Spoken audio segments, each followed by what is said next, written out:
begin the session of December 12th, 2002. I'll start with a call to the order and roll call. Ms. Dean? Present. Ms. Begay? Present. Ms. Murillo? Present. I don't see Mr. Terrazas. He hasn't joined yet. Okay, we'll show him not present at the beginning of the meeting. Okay, we'll do the Pledge of Allegiance, please. I pledge allegiance to the flag of the United States of America and to the republic for which it stands, one nation, under God, indivisible, justice for all. I salute the flag of the state of New Mexico, the Zia symbol, the sign of perfect friendship among united cultures. Okay, reading our norms. Actively listen to all perspectives. Ms. Dean? Close the loop, responding to concerns and questions as a unified board. Ms. Begay? Can you pass? I'm trying to find my board norms. Okay. Model the professionalism we expect from all members of the district and community. Customer service orientation. Ms. Murillo? Assume positive intent. And the final one is be positive and responsive. Okay, now we'll go to student presentation. Mr. President and board members, the student presentation is canceled because of the weather, as well as the Kiwanis Club asked us to postpone the student of the month until the next meeting in January.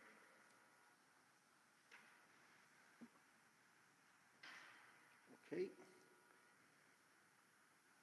So then we'll go to the next item, which is public input on agenda items. There anybody that's online that would like to give any comment on any items on the agenda? Don't see any, and none in the audience. Okay, we'll now proceed to the next item, which are action items. Wait a minute, I got a text message maybe that was related to this.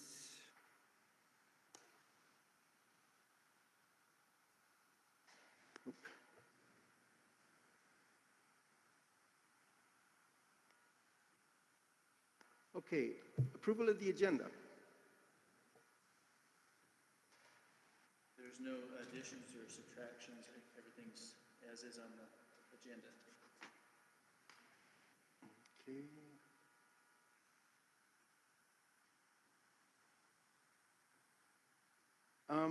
Item 10A, I'd like to postpone that to the next meeting.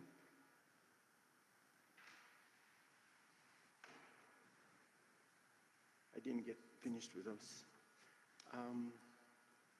Okay, with the exception of postponing 10A and also postponing 1D and E, can I entertain a motion to accept the agenda as amended? So moved. A second? Second. Any discussion? All those in favor signify by saying aye. Aye. All those opposed, same sign.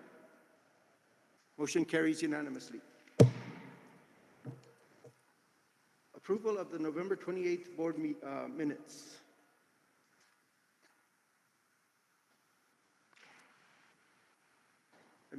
Entertain a motion to approve the minutes.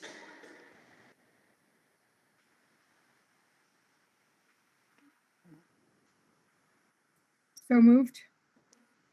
Second, Second.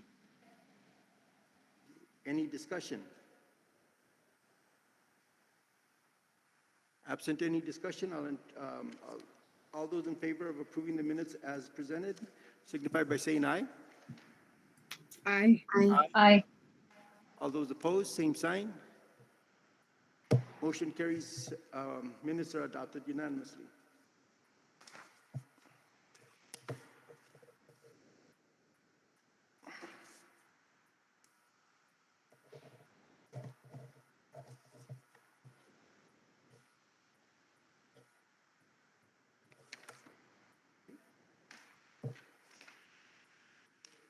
next item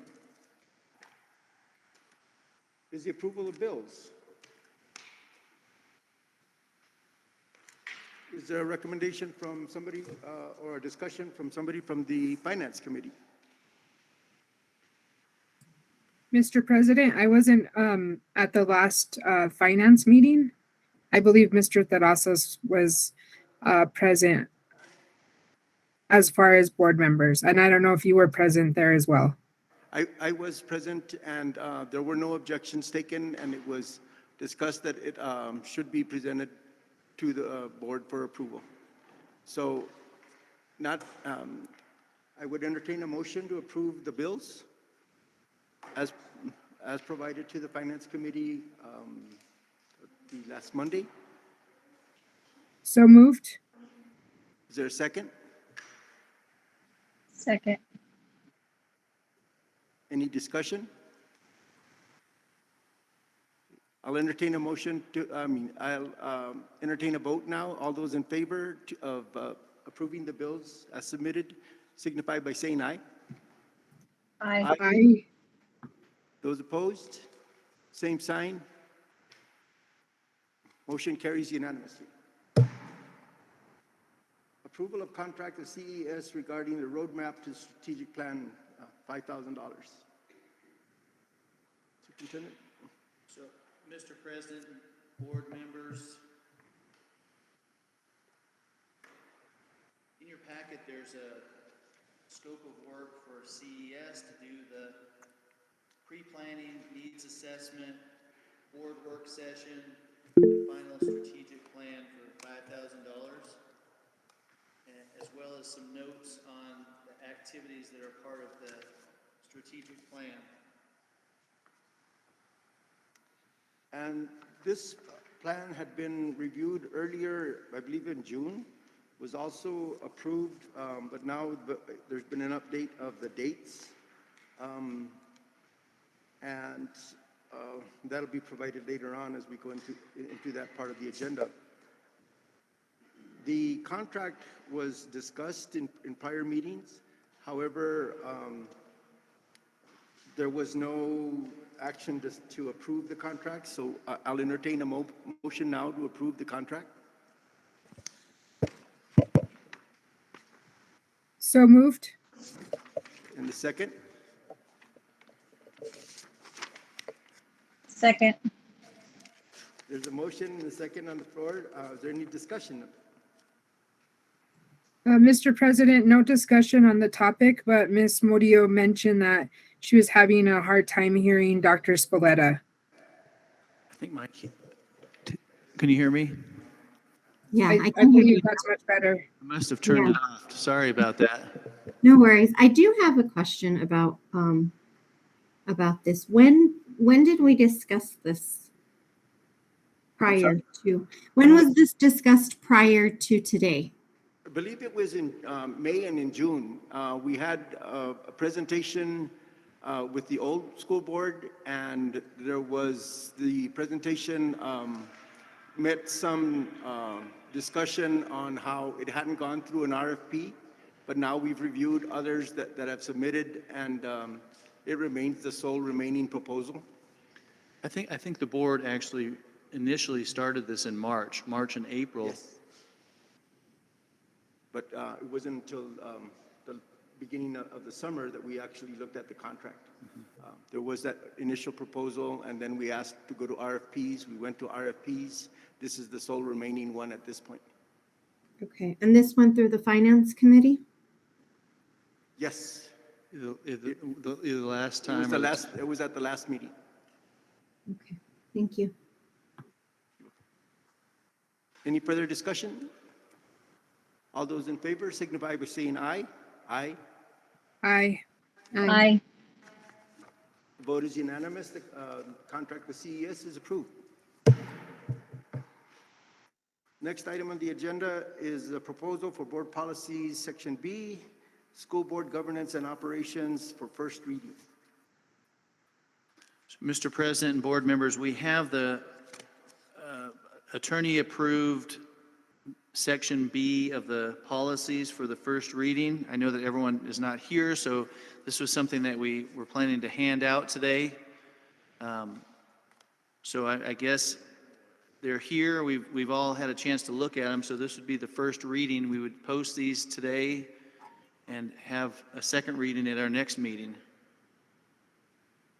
And along those lines, the conversation that Dr. Spoletta had with the attorney wasn't as forthright as I would have expected it to be. Apparently, he did not review the policy changes, our recommended changes. He only made the comment of if we stuck to the, if we followed the board, the template, was it? Yeah, if we followed the template, we should be okay. That is not a proper review, in my opinion. And I think that's all we're going to get from them. They have a strong reluctance for any changes to the to reviewing any changes and accepting them. So I would want to discuss with the board, should we seek alternative review of the policies or proceed with an expectation that our policies, and in our review of the policies, we did pay attention to the legal citations and didn't do anything that would be in conflict with those legal citations. Most of our changes were in areas where there was no legal template for us to follow. So I'd like to ask the board to see if we should go on with this approval, or should we seek our current council's approval of the minutes, of the policies. So we didn't have the Welsh and Gallegos review this? No, Was it John Kennedy? this went to John Kennedy, yes, and he's acting independently outside of a firm. I agree with postponing this, and it wasn't in our copies today. Was it sent in the board packet that was emailed? No, we just printed them out today. We actually just got access to the, But you sent him a copy for him to review, correct? yes. Yeah. He had access to the drive also. That's where he reviewed them at, where he said he did. So for both of those reasons, I would prefer to postpone it. Or table it, I should say. I agree. I think our current attorney needs to take a look at that. Okay, is it a question of postponing it, or is it a question of referring it to our current council? Referring it to current council and postponing it is what I'm recommending. Yes. Ms. Dean? I agree. We need to postpone and have it reviewed by our current council. Then I'll entertain a motion to postpone the approval of the policies and to seek counsel from our current legal counsel. So moved. Is there a second? Second. Any further discussion?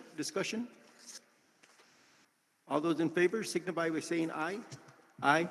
Aye. Aye. All those opposed, same signal. Same. Motion carries unanimously.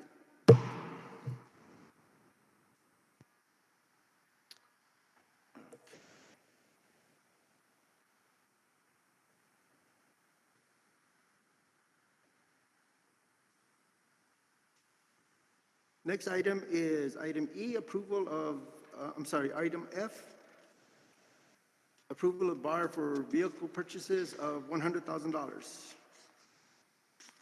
Mr. President and board members, in your packet, there's a budget adjustment request. The first one is for $100,000 to be used for vehicles, 2 maintenance vehicles and 1 food services van. This is the legislative money that we recently received.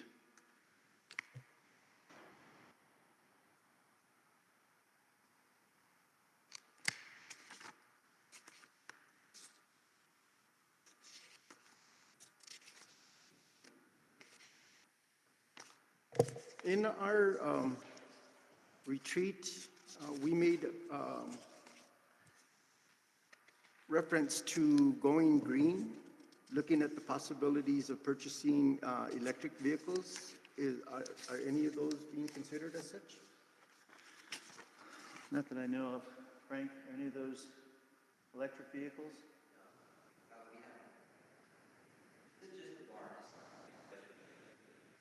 Okay, so there's still time to make such consideration?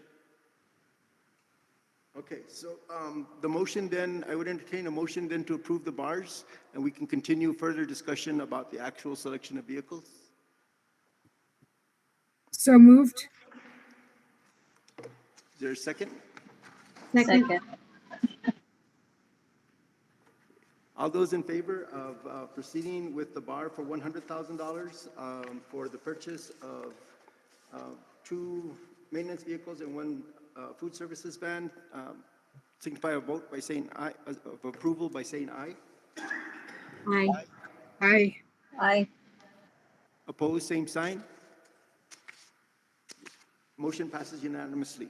I would also entertain a motion now to approve the second budget request. It is for $350,000 for the purchase of 2 buses, 2 buses.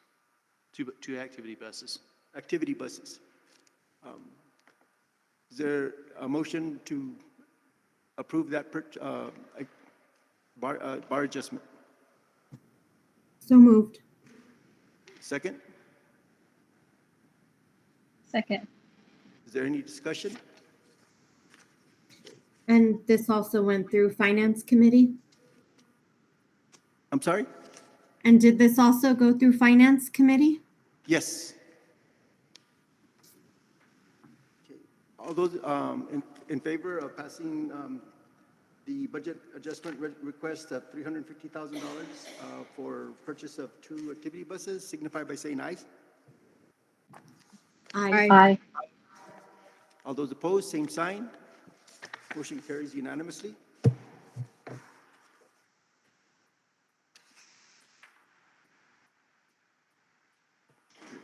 Next item is, you can go down and go down the rest of these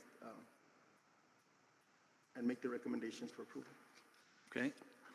So, Mr. President and board members, the number of these are grants that we received from Freeport. The first one is a grant for the Brave Scientist Project for $500. Approval of the grant. Would anybody make a motion to approve the grant for $5,000? $500, sorry. For science. Mr. President, quick question. Is there any way we can approve all of them at one time, or do we have to approve them all individually since they're all different donations? They're different donations, and if we were to go to a consent calendar, we could do such, but we don't have a consent calendar, so we'll have to go through them individually. Okay, thank you, Mr. President.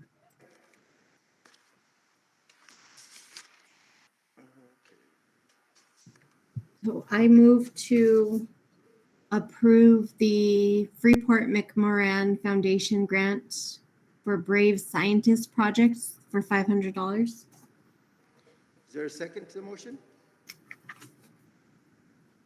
Second. Any discussion? All those in favor of approving the $500 grant from McMoran for Brave Scientists at Bayard Elementary School, please signify by saying aye. Aye. Aye. Aye. Those opposed, same sign. Motion passes unanimously. Mr. President, the next grant I'm recommending that we approve is the Freeport grant for the Brave Builders Club project for $500. I'll entertain a motion for the approval of the Freeport McMoran donation of $500 for the Bayard Braves Builders Club. So moved. Is there a second? Second. Second. Any further discussion? I'll signify by saying aye for approval of this motion. Aye. Aye. All those opposed, same sign. Motion carries unanimously. Mr. President, the next grant is, that I recommend that we approve is the grant for the Scoop Reading Night at Bayard Elementary in the amount of $500. I'll entertain a motion for approving this grant. So, Sorry. so moved. Okay. Second, I'll second. any further discussion? I just had a quick question about, was Bayard Elementary the only school that applied for these grants, or were other elementary schools in the district, did they also apply for them? Other schools applied also, and I think the last few are for Central Elementary. Okay, thank you.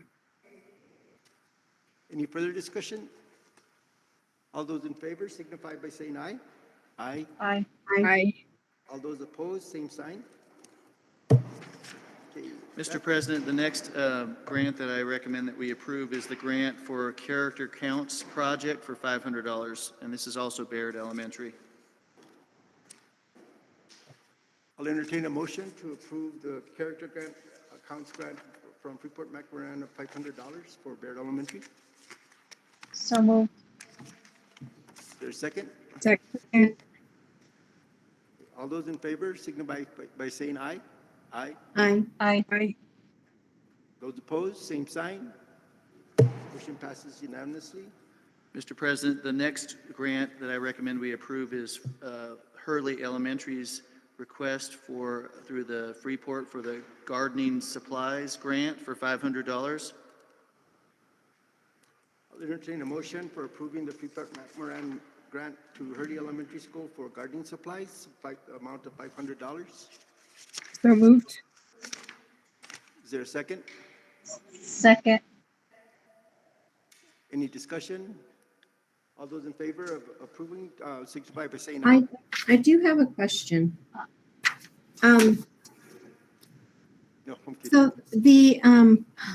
so it says it's for Hurley Elementary, but the I think the that's my- grant looks like it says Central Elementary. I think it is Central. I think that's a misprint on their check. Okay. It is Central. Those are the only two schools. So it's Central. It was wrong on the check that they wrote to us. Okay, Well, so Central will get the funding? Or does the check have to correctly reflect that? The check is to Hurley itself, actually, on the check itself, it says Bayard. but it is paid to the order of Hurley Elementary, and then somebody wrote Bayard. Right, but the actual grant says Central, the application. 3 schools that this seems like it's going to. The grant application is for the next one. It's for the starting small project? Well, because this grant says we would let, it talks about gardening stuff. I just want to make sure that won't mess up, that they get, who's supposed to get the funding and that they get it. And on the check invoice, it does say Hurley watering, water farming, and it does say gardening supplies. Yeah, we're getting some clarification. I'm sorry, Ms. Chavita? Ms. Chavita? Can you please come to the mic, please? I don't think it's that. She'll get it. Yeah. And please say your name, please. My name is Suzanne Chavita, and in regards to the grants, it got a little confusing. I think Amber Shea was in charge of writing both grants. Amber Shea wrote a gardening grant for Hurley, and that was for gardening tools. And then she also wrote a gardening grant for Bayard, which was the hydroponics. We're going to be doing indoor gardening. And Hurley did get their check, and we got ours as well. So I think they were both deposited in the right place, to my knowledge. I think they wrote it wrong. Freeport wrote the check wrong, but we did deposit it in the right place. Both schools deposited in the right place. So this one went, This check went to Bayard. Mhm. okay. And the next check, which will be gardening supplies, hydroponics, will be put into Hurley's account. But you don't have that check yet. Right. It should be coming from Hurley. This is gonna be that confusing. It's very confusing. The one that you have right here is really our check, is Bayard's check. Okay. And But Hurley's will be coming, and that hasn't been proposed yet. So that one will be coming, Hurley's. And that's a gardening grant as well. And they received that one. I'm Okay. not sure if they've received the check yet. I think they did. Yes, I think they got the check. okay. Okay, thank you for the clarification. Thank you for raising the question. Mr. Ryan, are you aware of where it's been deposited and that accurately reflects? Yes. Okay, Mr. Ryan's answer to that is yes. Okay, then I'll entertain a motion for the approval of the grant funds of $500 to Bayard Elementary School for gardening supplies. Is there a motion?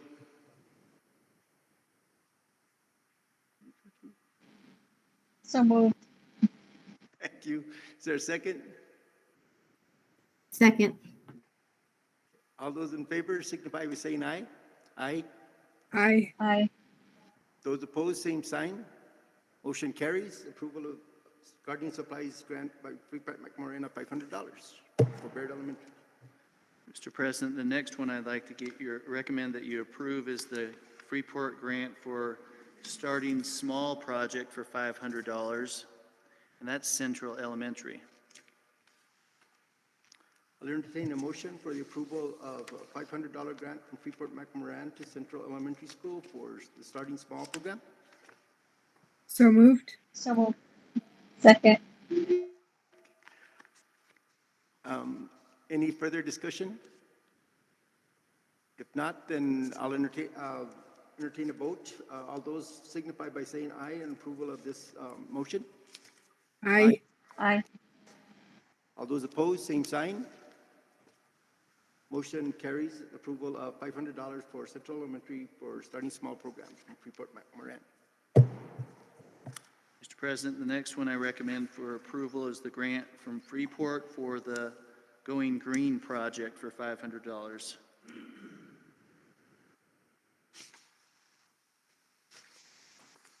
Okay, I'll entertain a motion for the approval of Freeport McMorena grant of $500 for Central Elementary for the Growing Green project. Can I have a motion, please? So moved. A second? Second. Any discussion? All those in favor of the motion signify by saying aye. Aye. Aye. Aye. Those opposed, same sign. Motion carries unanimously for the approval of $500 for Central Elementary Going Green project. Okay, next is an agreement. And this is an agreement between the Southwest New Mexico Council of Governments with Cobre District. You want to present? Mr. President and board members, I recommend that we approve this agreement with the Southwest New Mexico Council of Governments. There's an annual fee of $400. And it is to continue with our interaction with the Southwest New Mexico Council of Governments. It's not a new activity? Right? No, it's not. Okay. I'll entertain a motion for the approval of the agreement with Southwest Council of Governments, Southwest New Mexico Council of Governments, and the Cobre District. Can I have a motion, please? So moved. Is there a second? Second. Is there any discussion? I had a quick question. So it says the local unit of government is Cobre Consolidated School, but who's the designate? It's asking for a name and member. Is that Dr. Spoleto? I didn't hear what she said. It's really hard to hear. There's like echo. Echo. The acoustics are not good here. Could you repeat it again, please?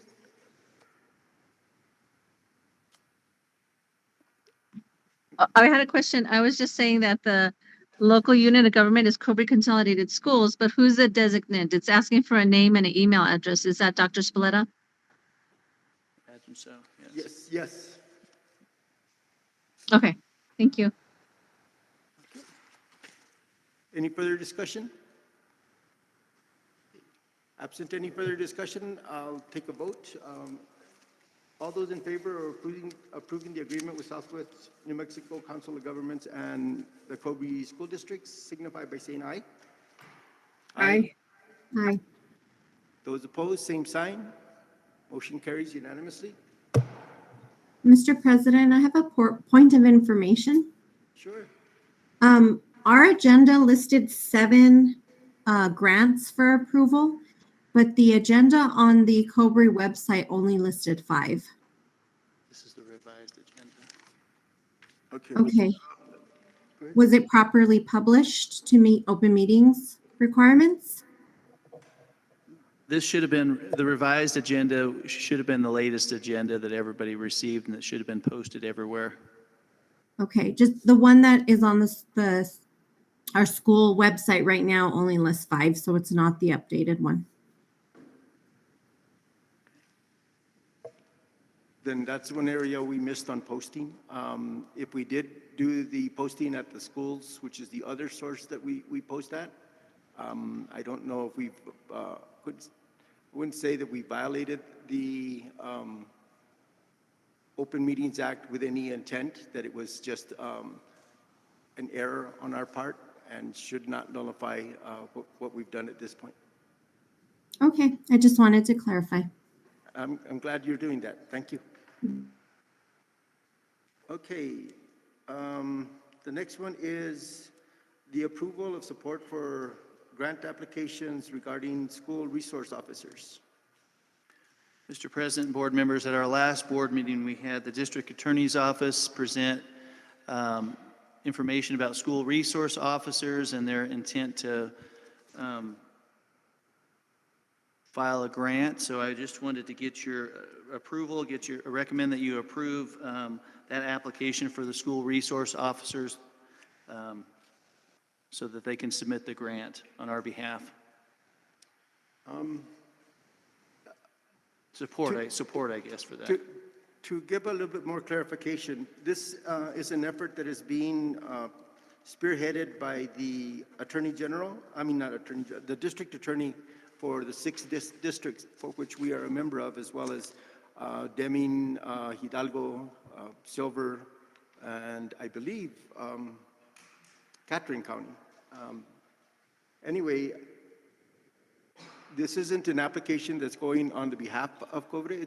We're joining in with the parties that are just mentioned under the 6th district. So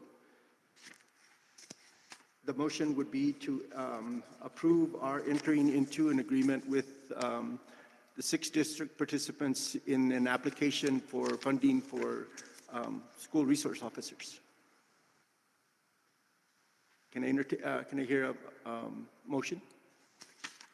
So moved. Is there a second? Second. Any further discussion? Mr. President, so this would be done, as you said, the district attorney's office would be putting forth the grant. There would be no one from the district helping or assist in that process? Oh, we'll be involved in the process and discussing our needs and the way the request is going to be put together. But it will be the district attorney's office that will be submitting the grant application, and they'll be submitting it to the federal government. So who's we? Is it a member of the staff? Is it us board members? Or do we know that at this point? We don't know that at this point. Mr. Renteria, our district attorney, has made a couple of presentations to the board. He's also made one at the Regional School Board Association meeting that was in Hidalgo a couple of months ago. So it's a process. He mentioned that he missed the timeline to apply. And so this will be included in an application for next fiscal year, federal fiscal year. So there's still plenty of time that we'll be collaborating. Okay, thank you. You're welcome. Any other questions? All those in favor of the motion signify by saying aye. Aye. Aye. Aye. Those opposed, same sign. Motion carries unanimously. Okay, election of Finance Committee Chair. Ms. Murillo has she is not able to fulfill the requirements of continuing as the chair of the Finance Committee, and that opens it up for a selection from the board. Is there any nominations or anybody wanting to specify a specific interest of becoming the chair of the Finance Committee? I would like to nominate Ms. Begay, if there's no opposed. Mr. President, quick question. Is there a possibility of having a co-chairs of that committee, or is it just a single chair? There is only a chair and a secretary. I'm sorry, a vice chair. Or is that, I'm sorry, a chair and a secretary, I believe. There is no vice chair and no co-chair. Is that listed in our policies, or is it Robert's Rules of Order? Because I didn't find anything at all regarding committee chairs in our policies. No, the only thing we have is that we have the ability to appoint, and the practice has been that there has been a chair, and actually a chair, and trying to think of, because there are only two, well, no, there could be more members on that. Mm-hmm. We could have a chair that would replicate what we have, or assignments that replicate what we have as a board. A president or chair of the committee, a vice chair, and a secretary. Or just whichever. It's pretty much our discretion. We've only had 2 members in the past. This board very, I think it is very wise to go ahead and approve all members to the Finance Committee, which is the current state. But at this point, let's look at doing putting a chair in place, and possibly a vice chair. Well, let's see, the agenda only calls for the chair. So we can do a chair, and then we can entertain any other makeup at a future meeting. So at this point, focusing only on the chair, would you accept that nomination, Ms. Begay? Yes, Mr. President, I'll accept the nomination. Is there any other nomination for that position?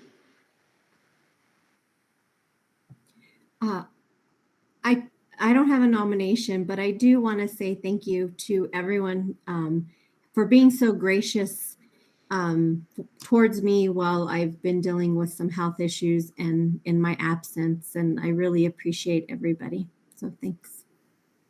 And I know how much your interest is in this committee, and I know that's a little painful on your part to give that up, but I appreciate your consciousness on the impact of the district. So I'm welcoming this change wholeheartedly. And on the other hand as well, Ms. Begay, you are very new to the board, and there are a lot of things that the Finance Committee is responsible, and it's really one of the most critical committees of the board, and I will be happy to help you, as well as I'm sure anybody else, to give you advice, as well as provide you information regarding the statute requirements and the PED requirements. So all those in favor of accepting Ms. Begay as the chairperson of the Finance Committee signify by saying aye. Well, I'm sorry, roll call Aye. vote. This has to be a roll call vote. So myself, I vote aye. Ms. Begay? Can I recuse myself? So I don't vote for myself. Is that okay? Yes. Abstain. I'm sorry, abstain. Okay. Ms. Murillo? Yes. Ms. Dean? Yes. Okay. There's 3 votes in favor and 1 abstention. Congratulations, Ms. Begay. You are now the chair of the Finance Committee. Thank you. And I will definitely be reaching out to everyone to get some more experience and more help. And the members on the Finance Committee have been great. Mr. Ryan's been wonderful with information, as well as our other members, Mr. Esqueda. And so I'm learning a lot and I'm looking forward to it. Thank you. Okay. Thank you. Congratulations. Okay. Moving on to the next item. The approval of the superintendent attending the National Superintendent Conference in San Antonio. So, Mr. President, this is an out-of-state event, so I wanted to request the board's approval to attend an out-of-state event. It's the national conference to basically learn about current trends and information for superintendents. Can you give us the dates? So it's February 16th through 18th, 2023.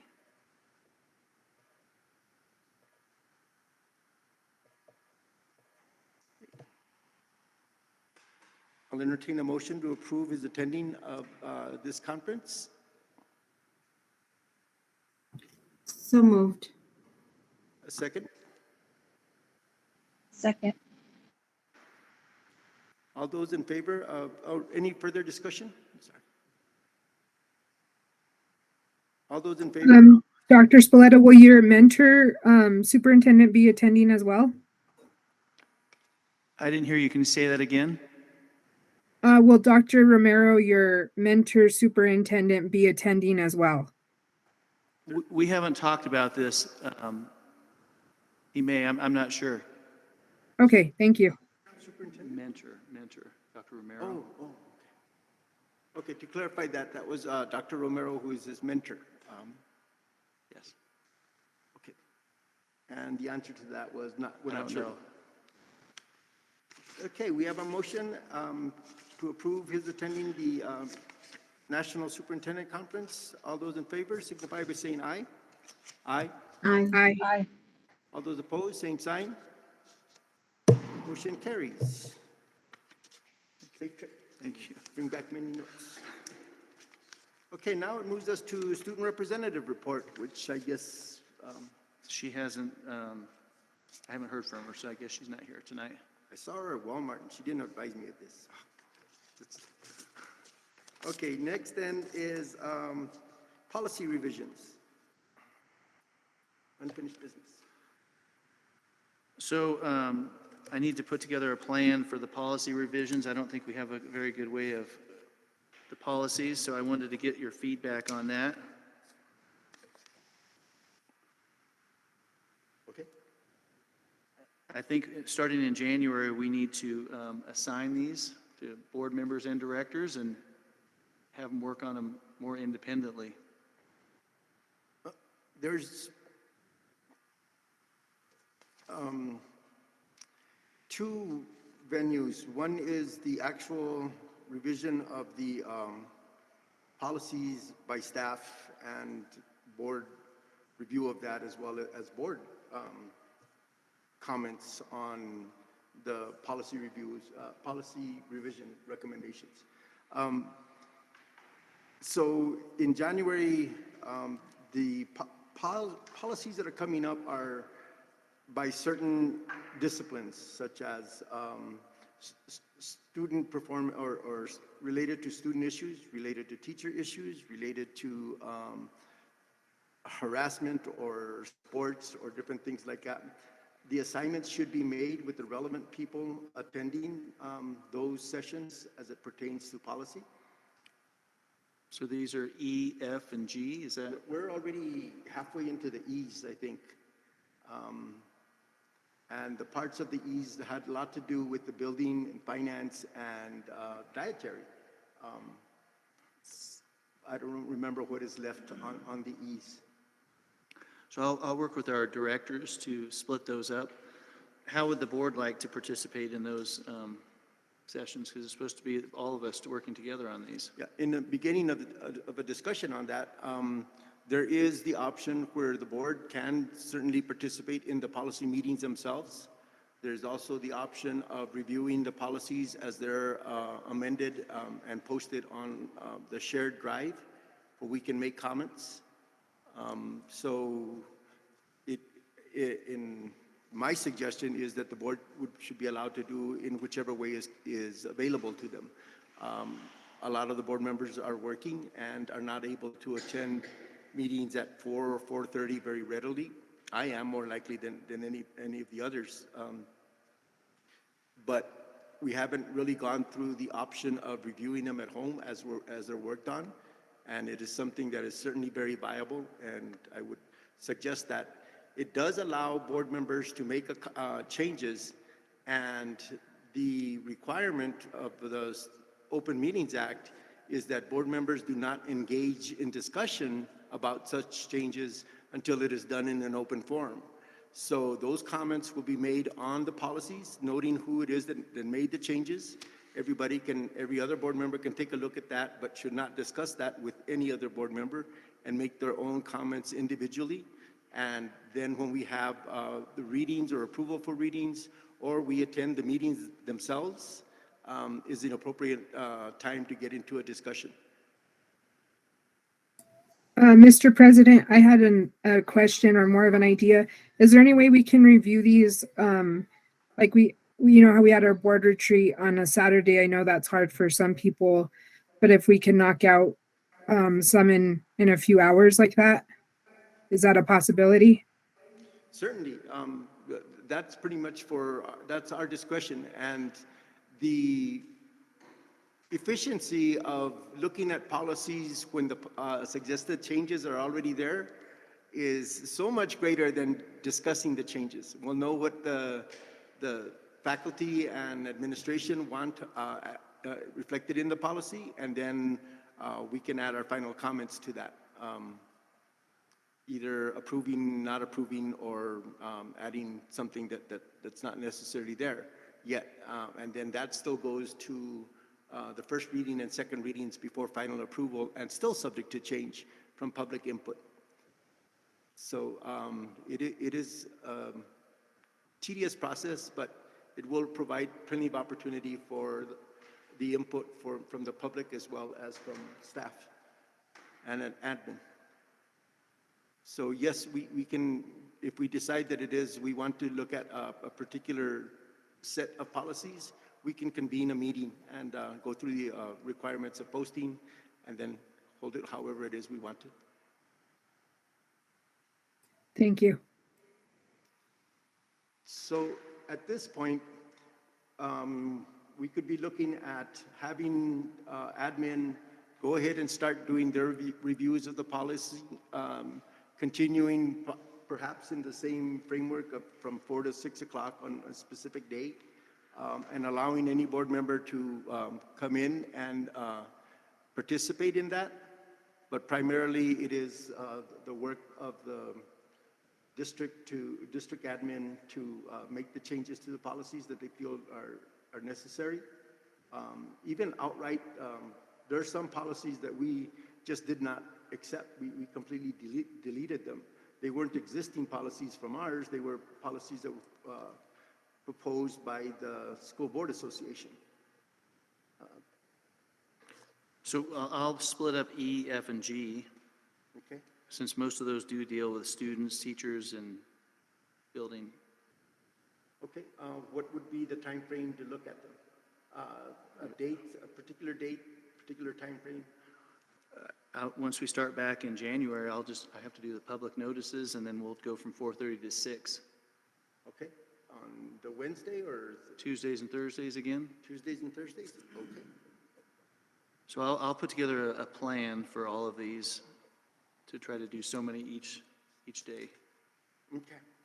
Then I'll entertain a motion for approving policy review meetings by admin team to be joined by the board as available on Tuesdays and Thursdays beginning in January of 2023. it's an unfinished business, so it's not an Oh, approval. no, I'm sorry. That is the way it's going to be. There is no need for approval. I apologize. Any other questions regarding the policy review?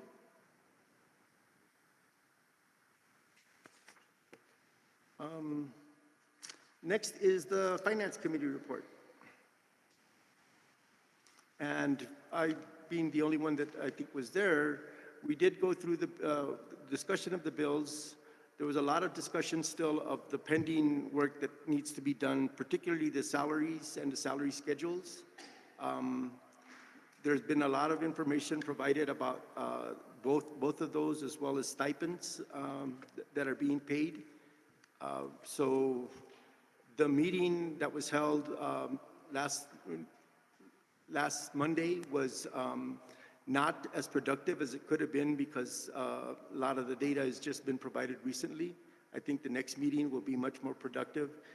The other parts that have to be part of the Finance Committee meeting are the review of the budget in terms of the end of the first quarter, and then going forward, perhaps monthly, and also the development of the New Mexico,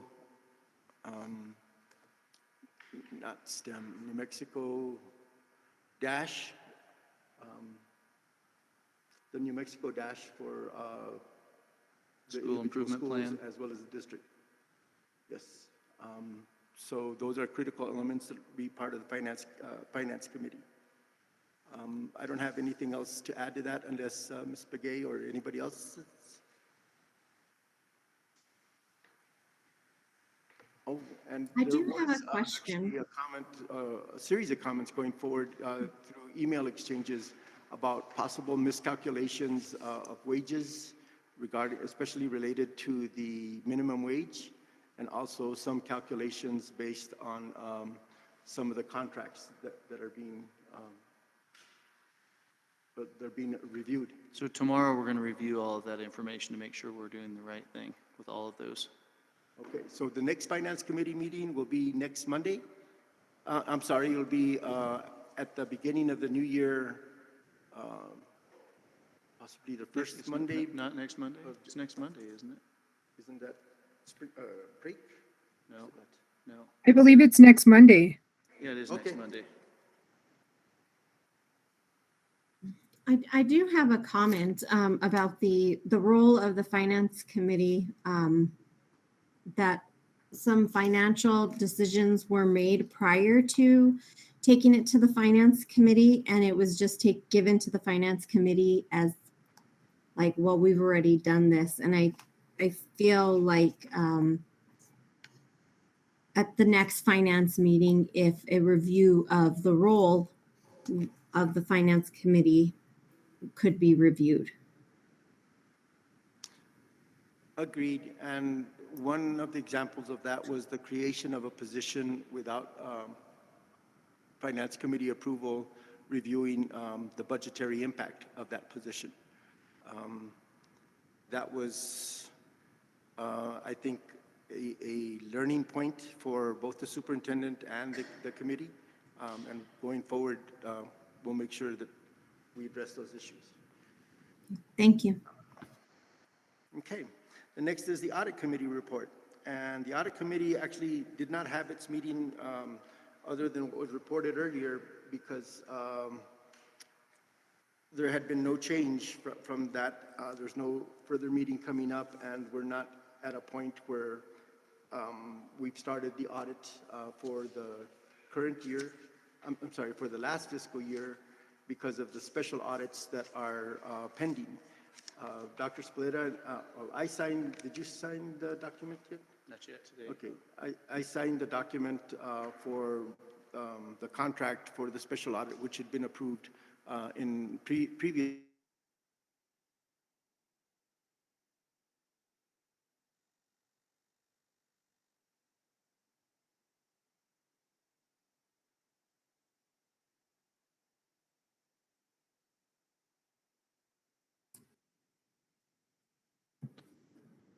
Are they Can you- frozen? I can hear you guys. We can't hear them. Okay, I think they froze.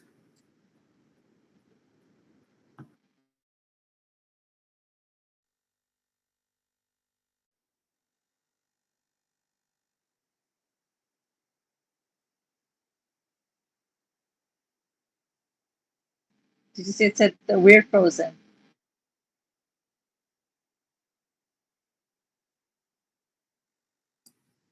What was that?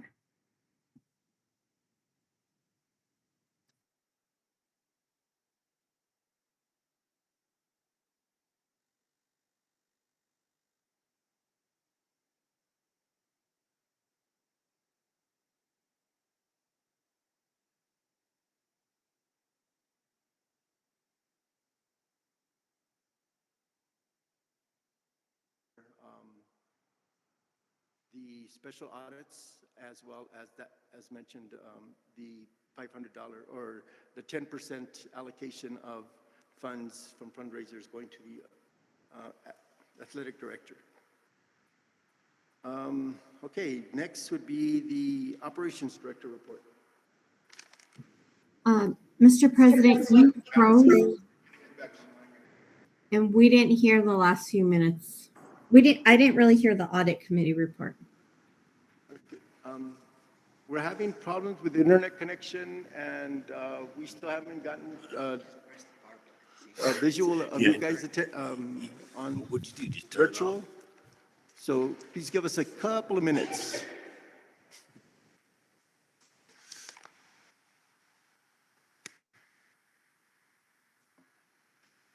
Can you guys see us? Yes. Yes, now we can. Okay. Then we're doing a refresh here.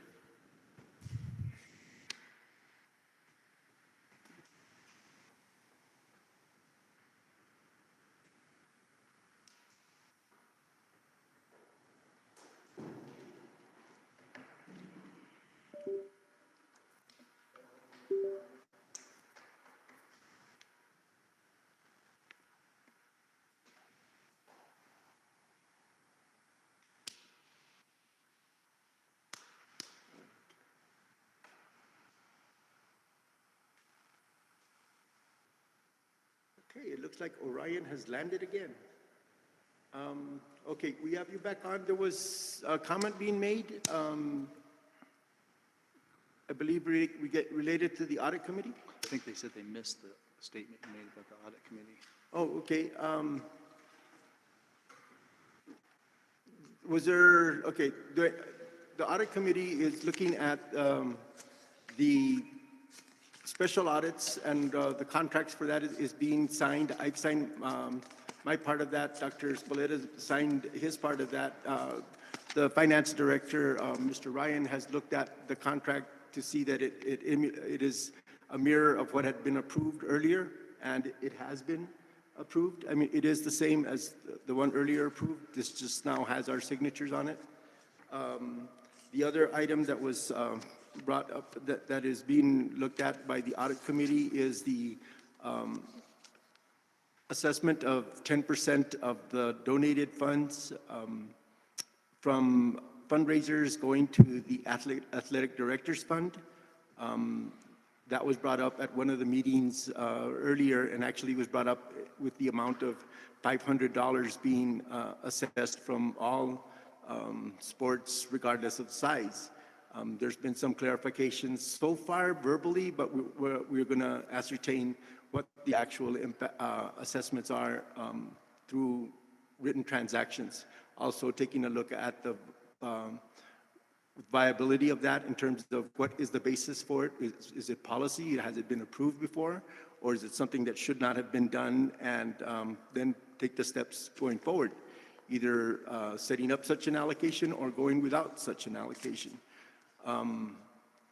And a critical element of that is looking at internal controls to make sure that the funding was properly accounted for, and the transactions also accounted for and in compliance with what it is the intended purpose was. What is the timeline for the special audit, and also what is the timeline for submitting our regular audit? The timeline for submitting or the timeline for the special audits is barely beginning. They'll know more. They're going to determine a sample size, a methodology for going forward for review. And that will give them the opportunity to write an audit program. That's when they can probably give us a better sense of how long it's going to take.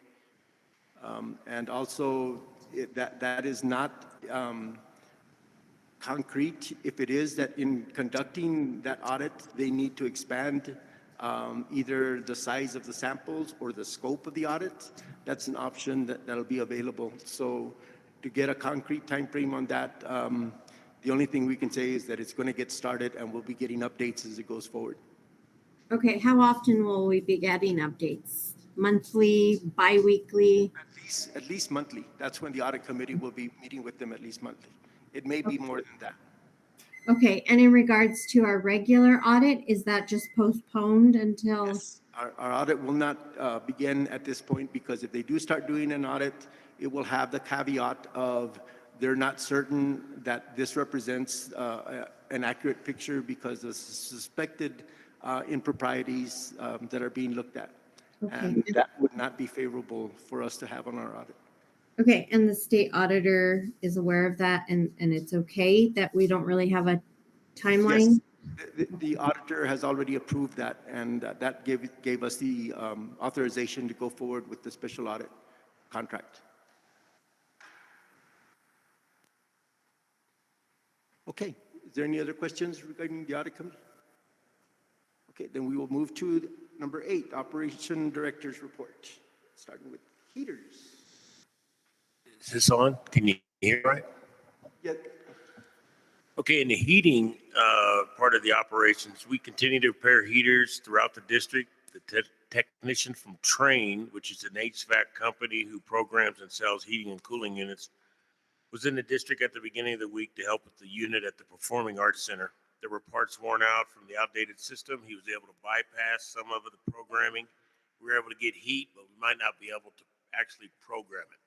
But the important thing is that the Performing Arts Center is warm now. We purchased a new compressor for the cafeteria at the high school. We had heat as of this morning, but it has 2 compressors, and when we turned on the one compressor, then that blew the old compressor on the other one. So now we have to go and order that one. And when we order these parts, they're taking anywhere from 3 days to a week and a half to come in. Let's see, the heaters in the art room and computer lab at the high school are now working. This is just a lot of the things we've done in the last 2 weeks. At Snell, we're waiting on parts of the counselor's office. It will be done this week. We fixed 2 units at Hurley along with their gym. The classrooms affected with the music and art rooms located in the portable out at Hurley. We just received at 2 o'clock this afternoon that Cell's cafeteria went down, doesn't have heat. We looked at it and we got 1 unit. It's a 2-unit for that cafeteria. We got 1 up and running, and we'll be working on the other one because 1 can heat it, but it may not last.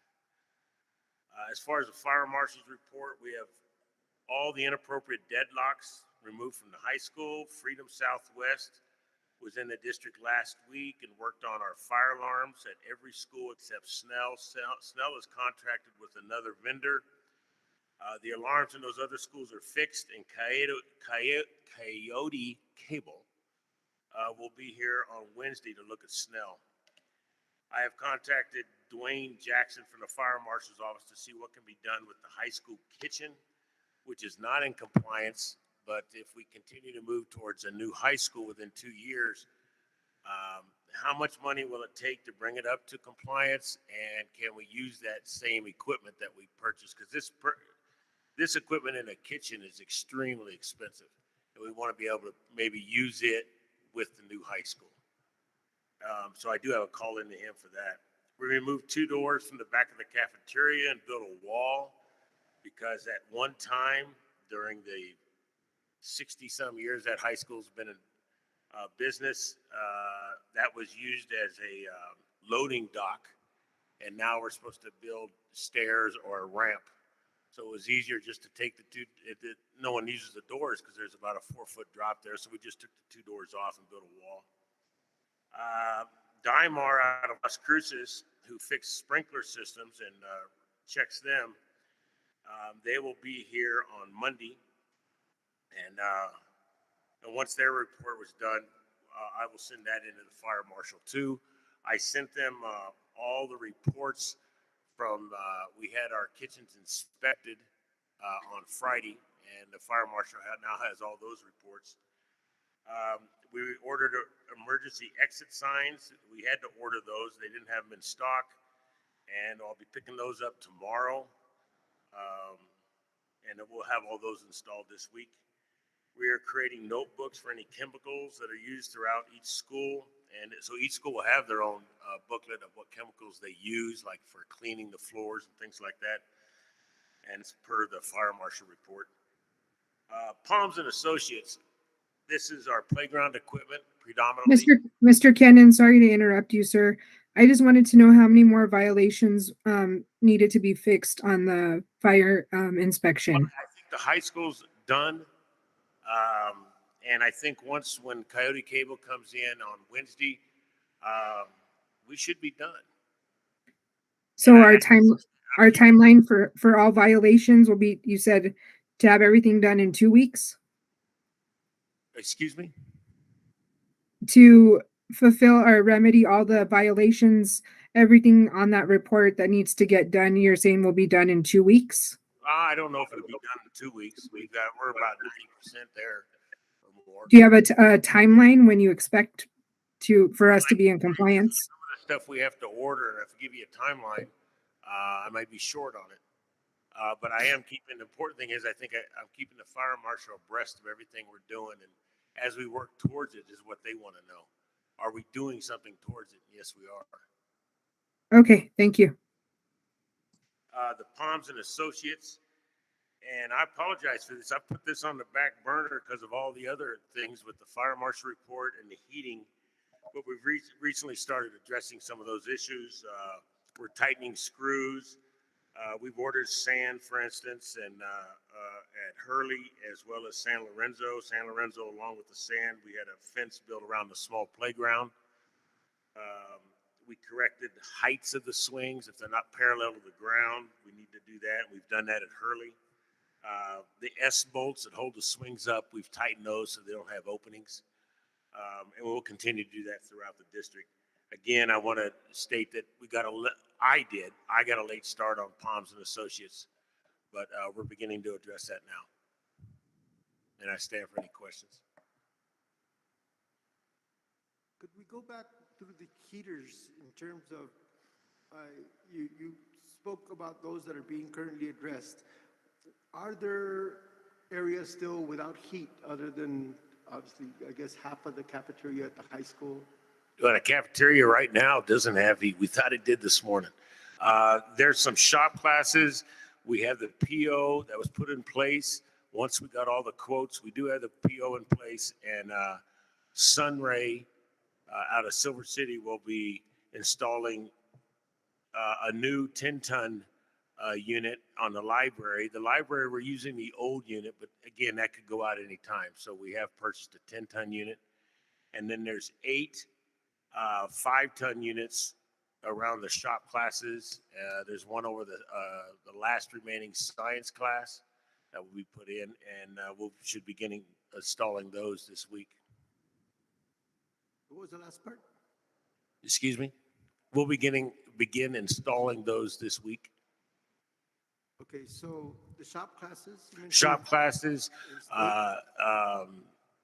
there's shops, and then there's also the class that goes with the shop has a separate unit, and these are welding shops, and then we have the science class, and we also have the library. But now the library has heat, but it's the old unit, and we're just, we got it running, but we're kind of crossing our figures. So we're going to have a brand new 10-ton unit over the library. I had a quick question. Sure. Regarding your MSDS, how you're creating those documents to each school, what is your current way of allowing people to bring new products in or making sure that they're actually compatible for what we're doing in the schools? Is there anything that you have in place for that? You know, I don't have anything in place for that. That's a good question. And we should look at that. I don't have anything in place for that. I imagine it's been where they just ordered what they've ordered in the past when they need it. Could that be something that we put on like for future and maybe even have something that's on our main Cobre webpage that's like an MSDS, that's what's used in each school? Sure. Sure. I think that's a good idea. And it's also in compliance with OSHA standards. Right.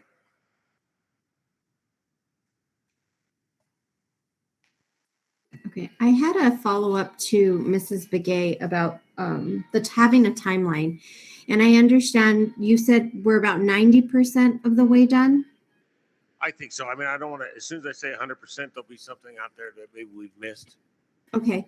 And I understand like you have to order parts and things like that, but I think I don't know, I can't speak for Miss Begay, but for myself, having some sort of timeline would be comforting, because sometimes these projects have a tendency to go on and on.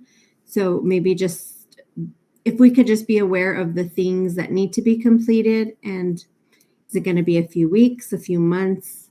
I would appreciate that. Sure. And I don't see 2 months. I see it much sooner than that. Our goal would be to get it done before Christmas. But I don't want to say that, yes, definitely it'll be done before Christmas, because I may be incorrect. Okay, thank you.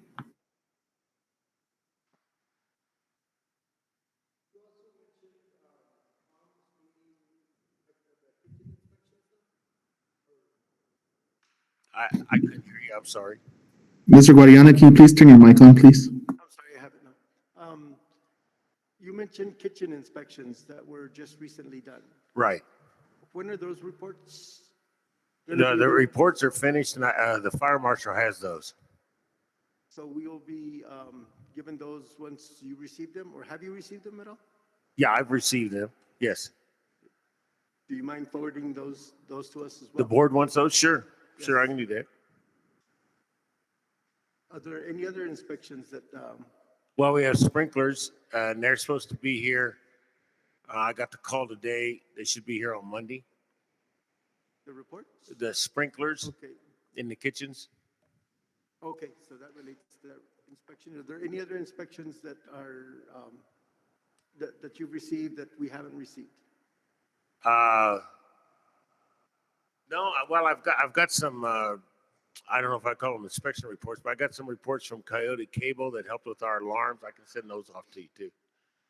I'll collect all the stuff and send it to the board. Thank you. Okay, any other questions to the Director of Operations? Okay, we'll move on to the next item, which is Superintendent's report. Mr. President and board members, the first item on my list is the school fundraisers. In your packet, there's 10 school fundraisers. I just wanted to share that information with you. Dr. Spalletta, I had a question on one of the fundraisers for PE equipment. Is that something that we can't provide, or I think there was 2 requests for stacking cups, and then the other one was just PE equipment in general at Bayard Elementary. We should be able to buy any equipment for instruction, whether it's PE equipment or classroom equipment. So can we send that out to staff so they're aware? I've let them know, and I think Ms. Chavita's let them know, but I'll do it again. Okay, thank you.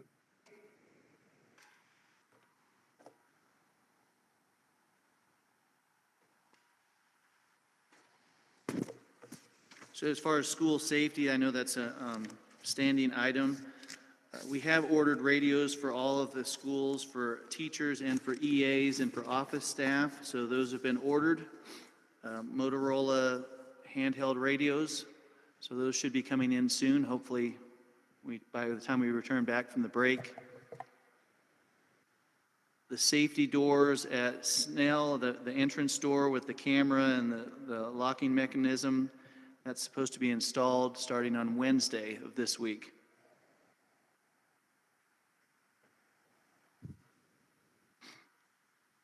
We had our bus inspections. The inspector came from Las Cruces last week. 5 out of 6 of our buses passed the inspection. One bus didn't pass because of the material on the seats. They've got to go in and make a template for the headrest portion of the seats for multiple seats that were ruined. So the bus inspector did say that this is the cleanest she's ever seen our buses. And so we're happy that the buses are in much better shape than they've been in a long time. 5 out of 6 are safe to be used. Title IX implementation plan. Dr. Spoletas, sorry to interrupt. That's all right. Back to the bus inspections. I believe it was myself or Miss Dean last meeting had talked about a checklist when buses are coming back from trips. Has that been implemented yet? Well, actually, it was in the packet that when we talked about this previously, there is a pre-trip and post-trip that are done after every trip, before every trip. I think we had more like specific things because the checklist that was provided had, I want to say maybe 5 items. I think we talked about like tire pressure, fluids. I don't know, Miss Dean, what else do you recall that we just? Yeah, we so had? it was tired, even to like checking the brakes, checking the oil, checking, fluids on the thing, windshield wipers, cracks in the window, operation of the door, emergency exits, cleanliness of the bus. Yeah, so basically like a pre-shift inspection. So not only put after, but a pre-shift and then a post-inspection. And for all of the, any of the pre-shift inspections to be uploaded and accessible. So like if there's an audit or if there's OSHA audit, they can access those quickly. Okay, so there is that's all in place. And I'm sorry that I didn't get to present that all last time, but Montoya Transportation is doing the maintenance, and one of our maintenance staff is doing the cleaning of the buses. So when they return from a trip, our maintenance staff member cleans the bus, and that same day, Montoya Transportation comes and does their inspection of the bus, and they have a log of all the things that they do to the bus during that time. Do we have access to see that? I think, Mr. Cannon, do you have that list? It's an electronic. If not, I'm sure I can get it to you tomorrow. Yeah, it would be interesting just to see. Yes, if you wouldn't mind forwarding that to us. I will forward it tomorrow. And also their PM inspection. So when do they have the regular like oil change? Just a PM, like, inspection would be great, a scheduled inspection. Well, that's something that we've just started doing with Montoya. Previously, there's not been anything like that. We've had to create files for all of the buses because there weren't any files. So that's something we've just started just recently. Okay. And so it would be good to have access for something like that, some kind of database, or I know like there's different, applications that will allow for that. I can get you the electronic files tomorrow, and the hard copy files are in the Director of Transportation's office. Thank you. Sure. I have a follow-up question. So I understand when the bus gets back that it's cleaned and checked, but is there a thorough checklist for pre-trip checks? I just took a training to be able to do school activity vehicles, I believe. And that checklist is pretty extensive when we take out the Suburbans. It's, checking windshield wipers, checking fluid, checking all of that stuff pre-trip. So even though it's being checked post-trip, it's also being checked pre-trip. Is that something we're doing as well? I mean, for buses, Suburbans, I'm carrying 6, 7 kids. Buses are carrying a whole lot more. So I would. Well, as a previous bus driver, I know the checklist you're talking about. I'm looking for Victor because Victor created a list like that this summer. And I think all of our bus drivers should be doing that, but I'm not positive at this point. I might add, Dr. Spreader, yeah, they do it on the buses, but you make a good point with the Suburbans. We don't have anything like that for them. I think Victor did. Here he comes. Okay, I stand corrected. So I'm sorry, I didn't hear what he said. Victor, comment on that because I think they do have them.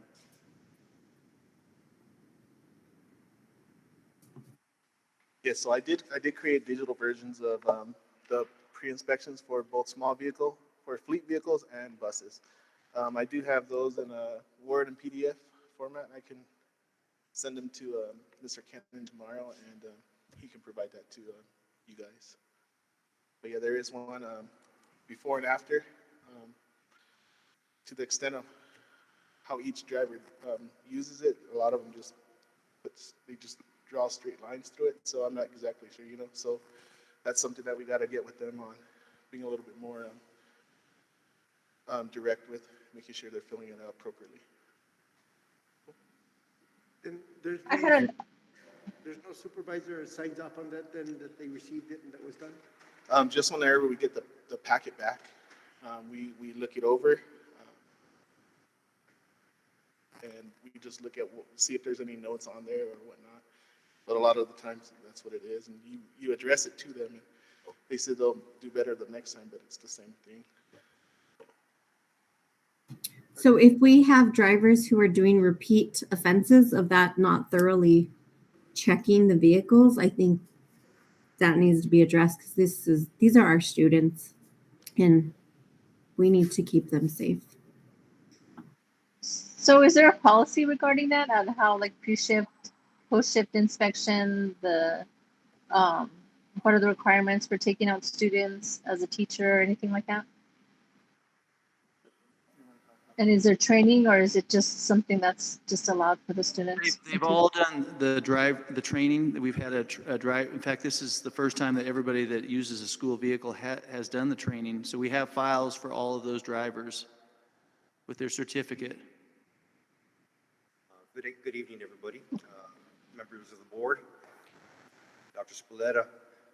Just in speaking about some of the situations that are going on here, every trip that goes out, bus drivers, fleet, or even our suburban drivers must conduct a pre and post trip on every trip. Of course, the forms that Mr. Arambola put together is a standard procedure. When those bus trips or those suburban trips come in, each trip must be closed out. And when, of course, we use School Dude to assign the drivers, either for the buses or the Suburbans and or the vehicles, that paperwork does come in. We do look it over and we do sign off of it and close that trip. What I've seen, I've been in this position for a limited amount of time. We probably need to have just a refresher on the sense of what our drivers' requirements should be, like when should they turn in their receipts if they're not properly completing their inspections. Just another area that needs to be stepped up. We have the documentation now comes, and I wasn't around when they did the suburban training and what was covered during that time. But there's a number of items probably that in future suburban trainings or even in working with Montoya, that there's certain protocols that should be put in place that I see that we probably need to re-emphasize with some of the drivers, just to make sure that they're getting everything in and we're able to close out the trips as appropriate, and they're prepping the trips, they're doing what they need to do to check the vehicles, and that's something that will be put in place here as we continue to going on with this in revamping this transportation system. Thank you. Any further questions?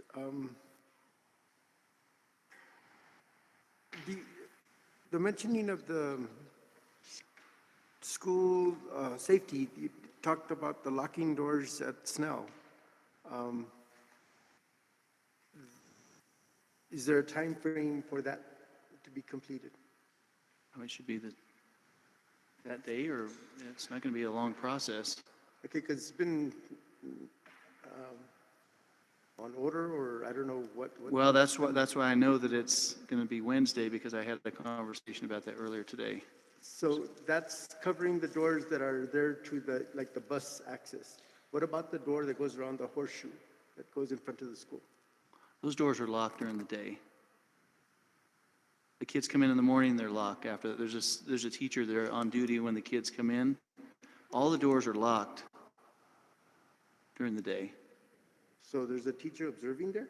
There's a teacher on duty there. There's actually two teachers. There's one by the gym and there's one by that door there, yes. Okay.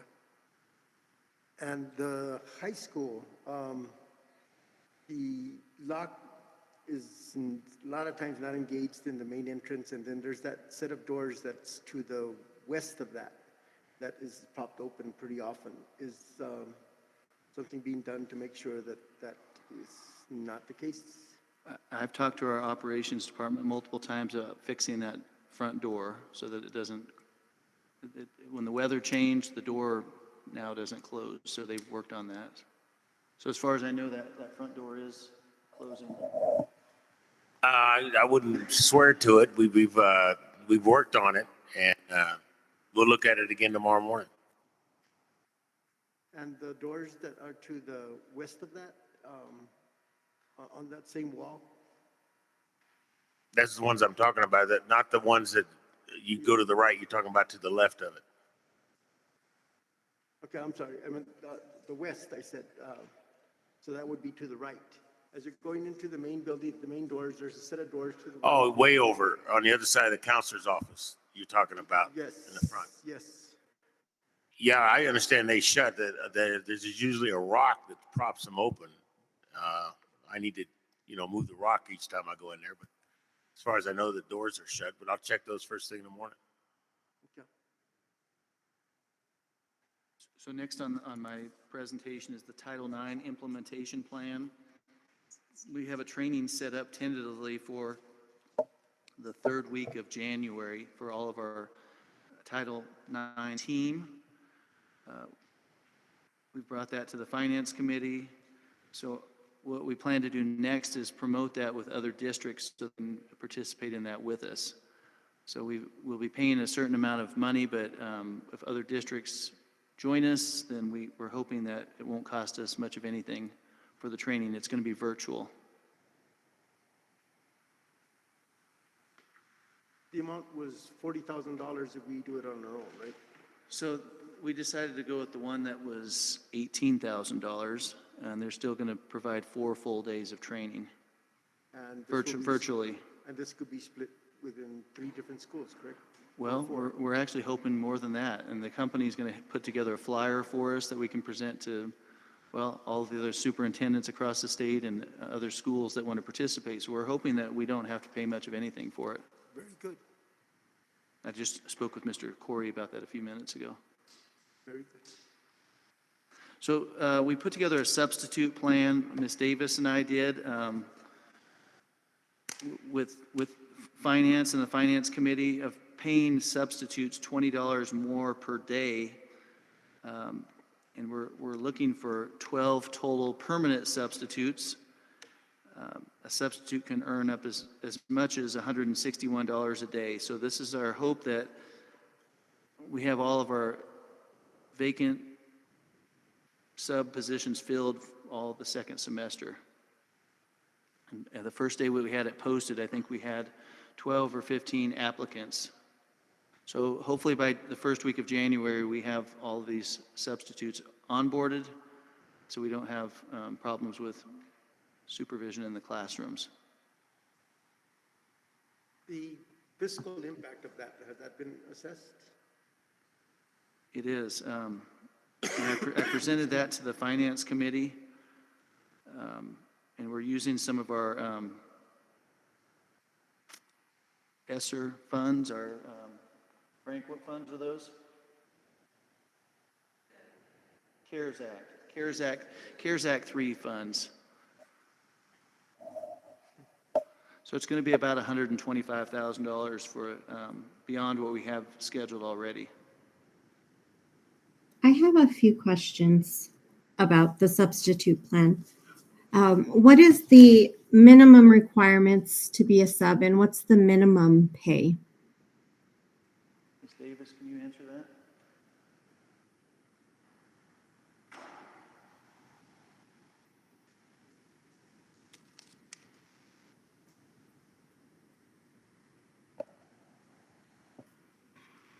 The requirements for a substitute is that they have to fill out an application.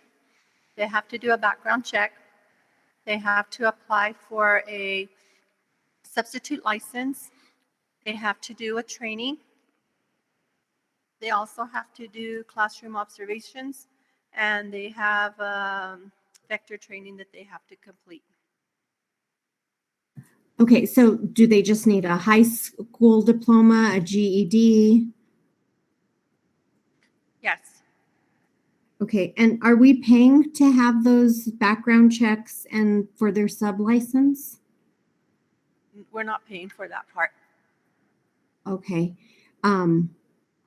That might be something to look into because that could be a deterrent for someone being a substitute. So what is the minimum pay a sub could get per day? It's going to be, and I can't remember right off the top of my head, but for the class 1, they would make 130 something, and then with the $20 a day, it'd be around 150.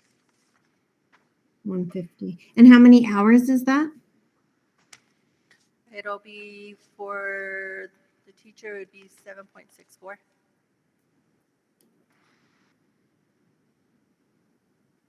Okay.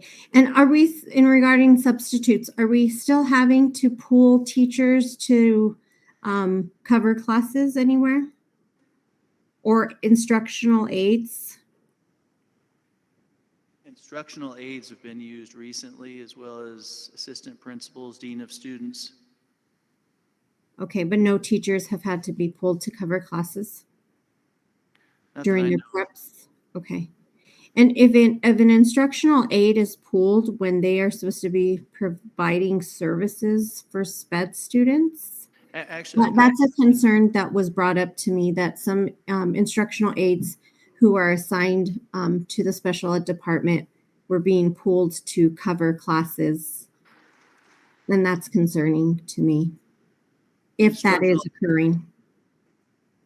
okay, instructional aides shouldn't be pooled. I was thinking you said instructional coaches. Instructional coaches have been used, but not instructional aides that I'm aware of.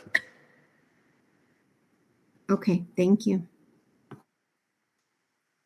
So another plan that we developed to try to recruit more bus drivers, since we only had one bus driver that could do our activity trips, was to pay for their CDL license and training, as well as pay them $25 an hour instead of $17 an hour. So currently we have three additional applicants that have started the process to become a bus driver. And Dr. Spilletta, I'm sorry to interrupt, but I had a couple more questions about the substitutes. Okay. Are we compensating them for the substitute training as well as vector training? For attending both of those? Or doing the vector training and then attending the substitute training? Not the vector training. Do we do the substitute training? Do we pay them for that? We don't pay them for the vector training or the substitute training. That might be something to look at too, because that's their time that they're taking and wanting to work for our district. And was also paying them weekly discussed? Is that off the table? I knew you were going to ask that question. So I asked Frank about that, and he thought that it wasn't going to be something that we can do. Was any reason given why? Lack of staff or? Say that again. Microphone.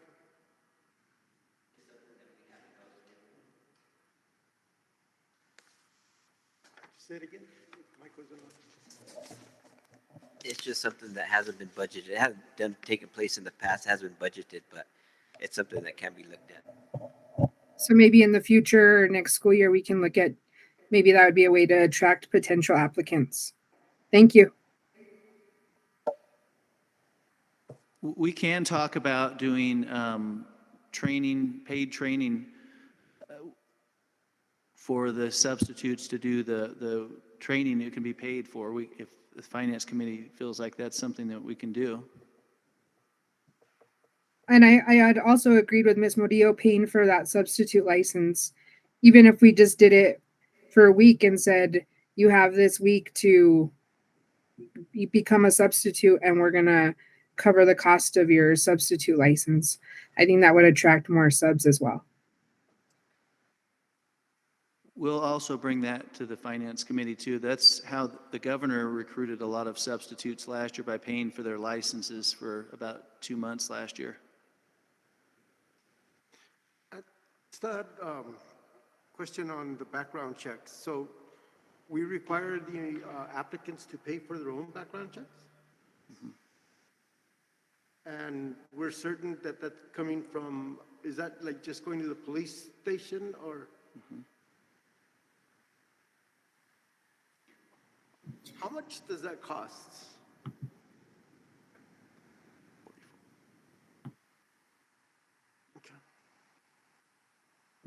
I didn't hear how much it costs, but I definitely think that's something we should look into as well, to try to get subs in the class. I agree for a number of things. It's for our benefit, most of all, and it's our responsibility to assure that these are independent, not false or obtained from the source that we prefer. So that could be a future discussion. Okay, we'll definitely look into it. That's something that helped last year when the governor did those initiatives with licenses and backgrounds. By paying for it, it helped a lot. Okay. Any questions about the bus drivers plan?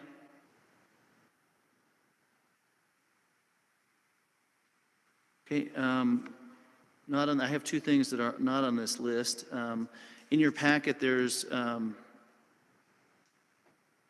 legislative capital outlay request. We did attend that prospectors meeting and presented requesting $468,000 for security equipment for several campuses. So that's what that sheet is there.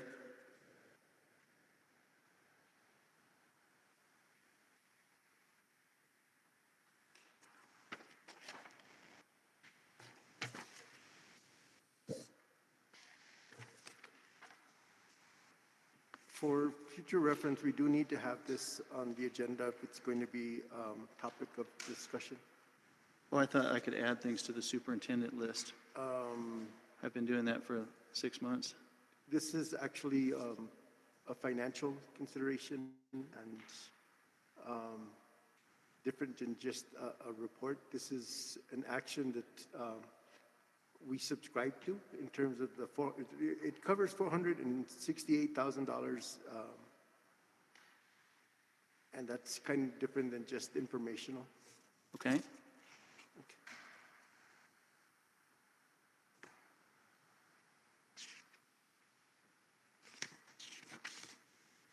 Lastly, I would like to read a statement about my entry plan, my post-entry plan statement.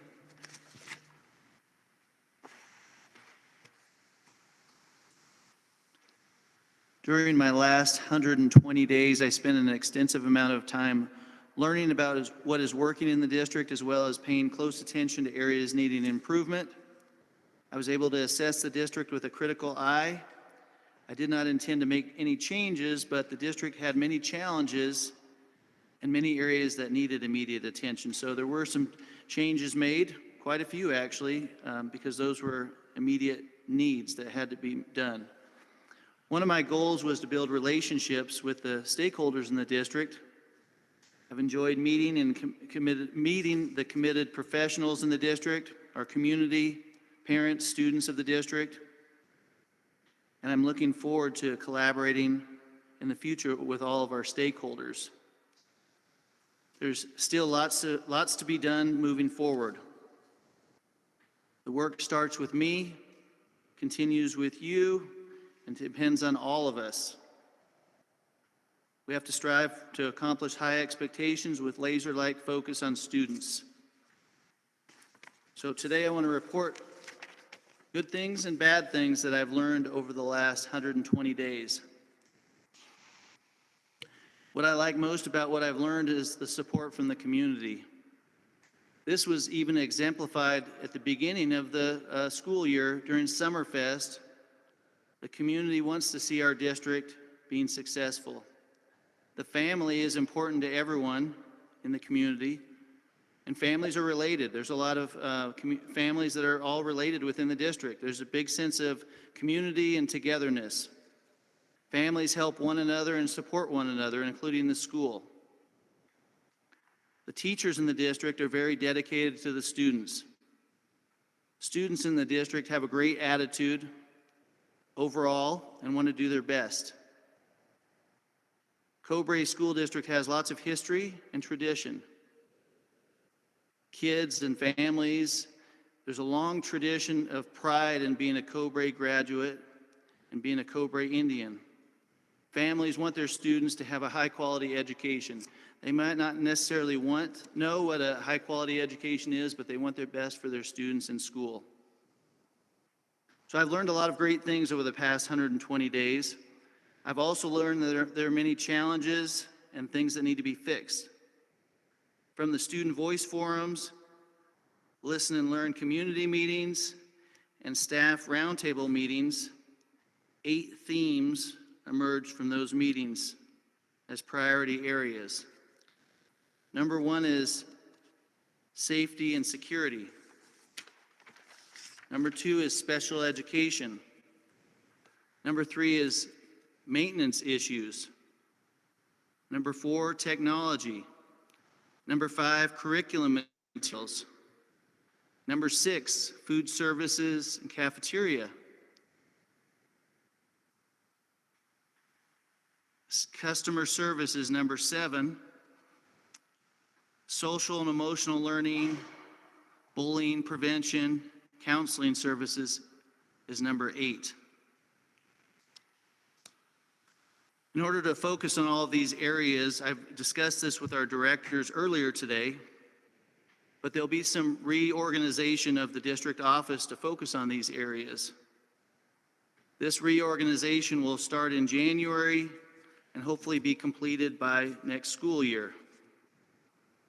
As we start a new chapter of the Cobre School District, the expectations are going to be raised for staff and for students.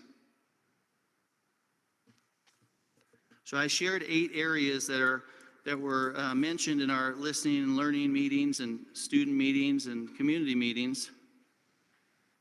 But there's many other things, and I'm going to share some of those other things that I've discovered since June. And I want to be transparent about this. These are things that we all need to work on to become better. There were over 100 pages of fire code violations in June when I started, and those haven't been addressed for years. That's something that we've gotten started on, and we still have to continue working on. I personally went through all the audits for the last 4 years, and there's major audit problems that have happened for the last 4 years. There's been a lot of staff and student attendance problems. At least for the last year, if not the last 2 years, many district office staff are working 32-hour work weeks, being paid for 40 hours. Many teachers complained to me, as well as mentioned it in the forums, that teachers are not being supported fully by administration. Nepotism or hiring of relatives and friends has been very prevalent in the district. It was even posted in one of the statewide newspapers or booklets about how Cobre, there's nepotism or hiring of relatives. When I met with a lot of community partners to get the Summerfest going, I found that a lot of the community partners have been refused to allow to participate with the district. There's a lot of people in this county and this part of the state that want to participate with the school district, but they haven't been allowed to. In the last 2 years, there's been a lot of executive level district staff that received $20,000 raises while teachers or other staff members didn't receive anything. A common theme in a lot of the meetings and discussions that I've had was that a lot of the staff members don't have the proper training. Technology across our district is not up to date with modern technology.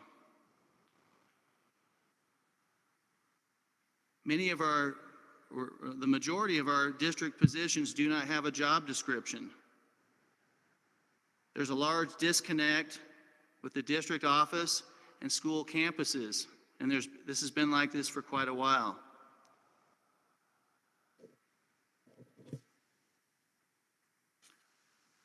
The district's activity buses haven't been repaired or serviced properly in years. The inspector was told by the district that this was not a priority.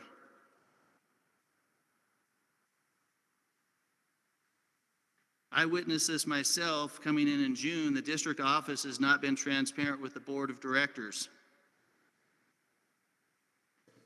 And as we've talked about, policies and procedures for the district are outdated. The district provides over $295,000 in stipends to staff to work extra hours beyond the school day. The district has lost employees because of administration or not listening to those employees and their needs. There's been a lack of accountability for students or staff, and in some cases, staff evaluations haven't been completed or even forged. There's been multiple sexual assaults or Title IX cases. Most of those cases were swept under the rug or not properly investigated or reported. The district's former attorney was charging the district for multiple items not approved by the administration or the board. These are about 20 of the things that I've noticed since I've been here in June, and the list could probably go on even further.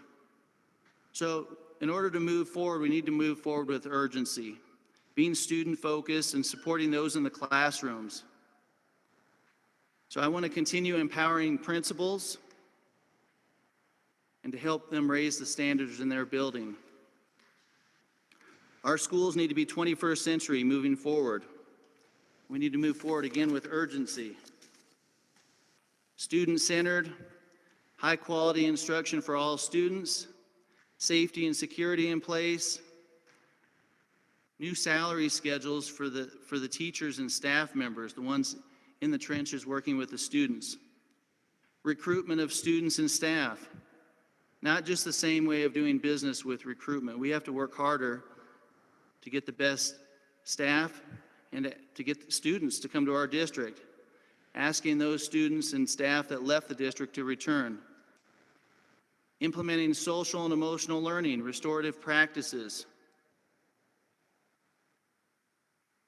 I didn't mention it, but I've recently been working with the college, with Silver, with the mine, on Grant County Technical School, the plan for that. But making sure that we have college and career pathways beginning in elementary school, starting with elementary and middle school, and when they get to high school, students should have some interest in college and career and know where they're going. So I'm looking forward to working on our 5-year strategic plan. Hopefully that will help guide our district moving forward for the next 5 years. And I stand for any questions you might have. Dr. Spalletta, thank you for being transparent with your comments. I think as a board, we all want to be as transparent as possible, and we look forward to moving forward. Thank you. And I would like to say thank you, Dr. Spalletta. I've only been on the board a year, but I've noticed a tremendous difference in the school and the culture, and I've received a lot of positive feedback from the community. And I know you didn't intend to come in and make all these changes right away, but I'm glad you did what was necessary for the safety of our students and our staff. And I appreciate all the hard work you are doing. So thank you. Thank you.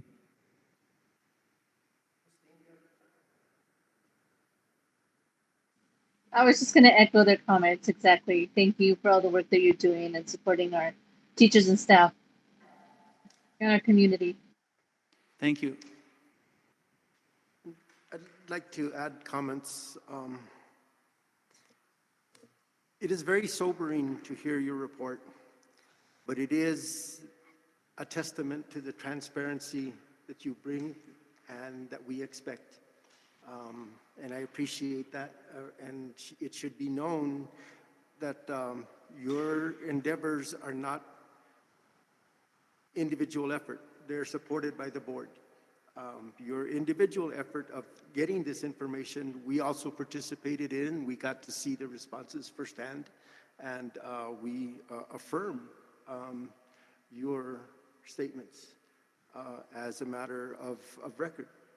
And I want to respond to the board in terms of, although Ms. Murillo was very subtle about her seniority. She's the second senior member on the board.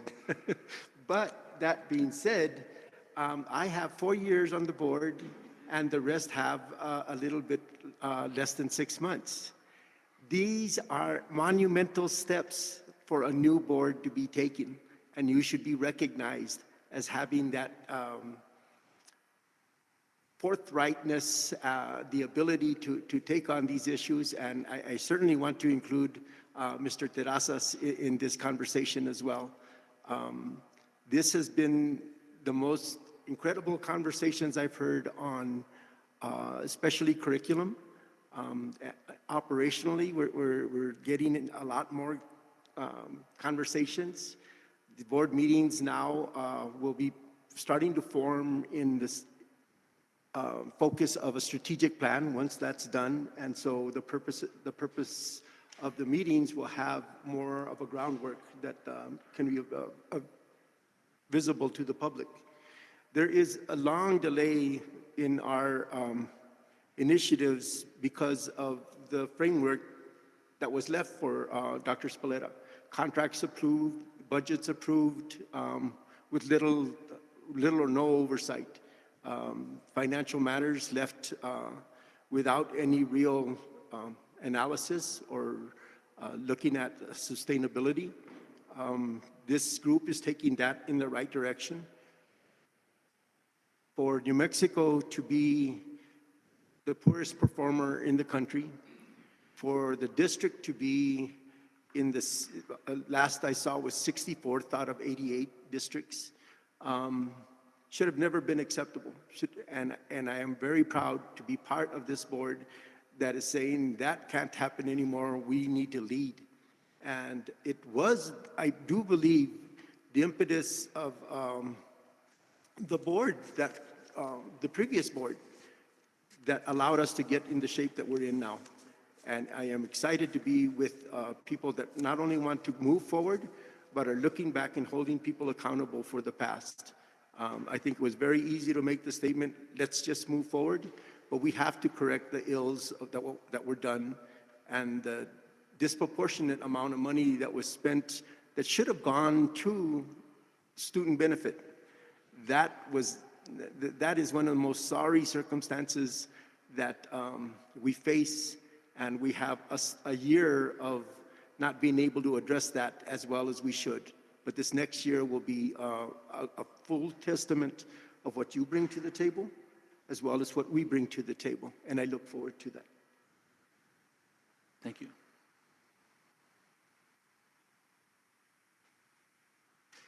That concludes my report. Okay, then The New Mexico School Board Association had a conference on December 1st through 3rd. I attended that conference for 2 days, as well as did, I believe, Mr. Terrazas attended the 3 days, but he's not here to make a report. The report I had was one of the sessions that I attended that was related to school board freedom of speech, as well as censorships. And one of the things that we don't have, although it was implemented, was a policy relating to censure. We need to get a policy that's a little bit more definitive. There was one of the reason I took that is as a chairperson, as a president of the board, I and anybody that does moderate these meetings has a responsibility to hold the freedom of speech to not only board members, but for those people that express concerns. And public can come up and with civility, be very critical of what it is they're saying, whether it's of a board member or whether it's of staff or whether it's of a practice. It is something that we need. I find another thing that's very appreciative of the board intent is opening the doors to public input at the meetings. And we still have some steps to get further along, and some restraints that I need to apply when necessary. So I learned a great deal in getting that. That was done by our council, and so it's something that I bring back to hope to share that will benefit the board. There is another discussion that we want to add, and so in that, let me just go to the part of public input, and something we don't have on the agenda that we should have is items for next agenda. So we'll make sure that we put that on, but for right now, since it isn't a public discussion, it's not noticed, so we can't have the discussion.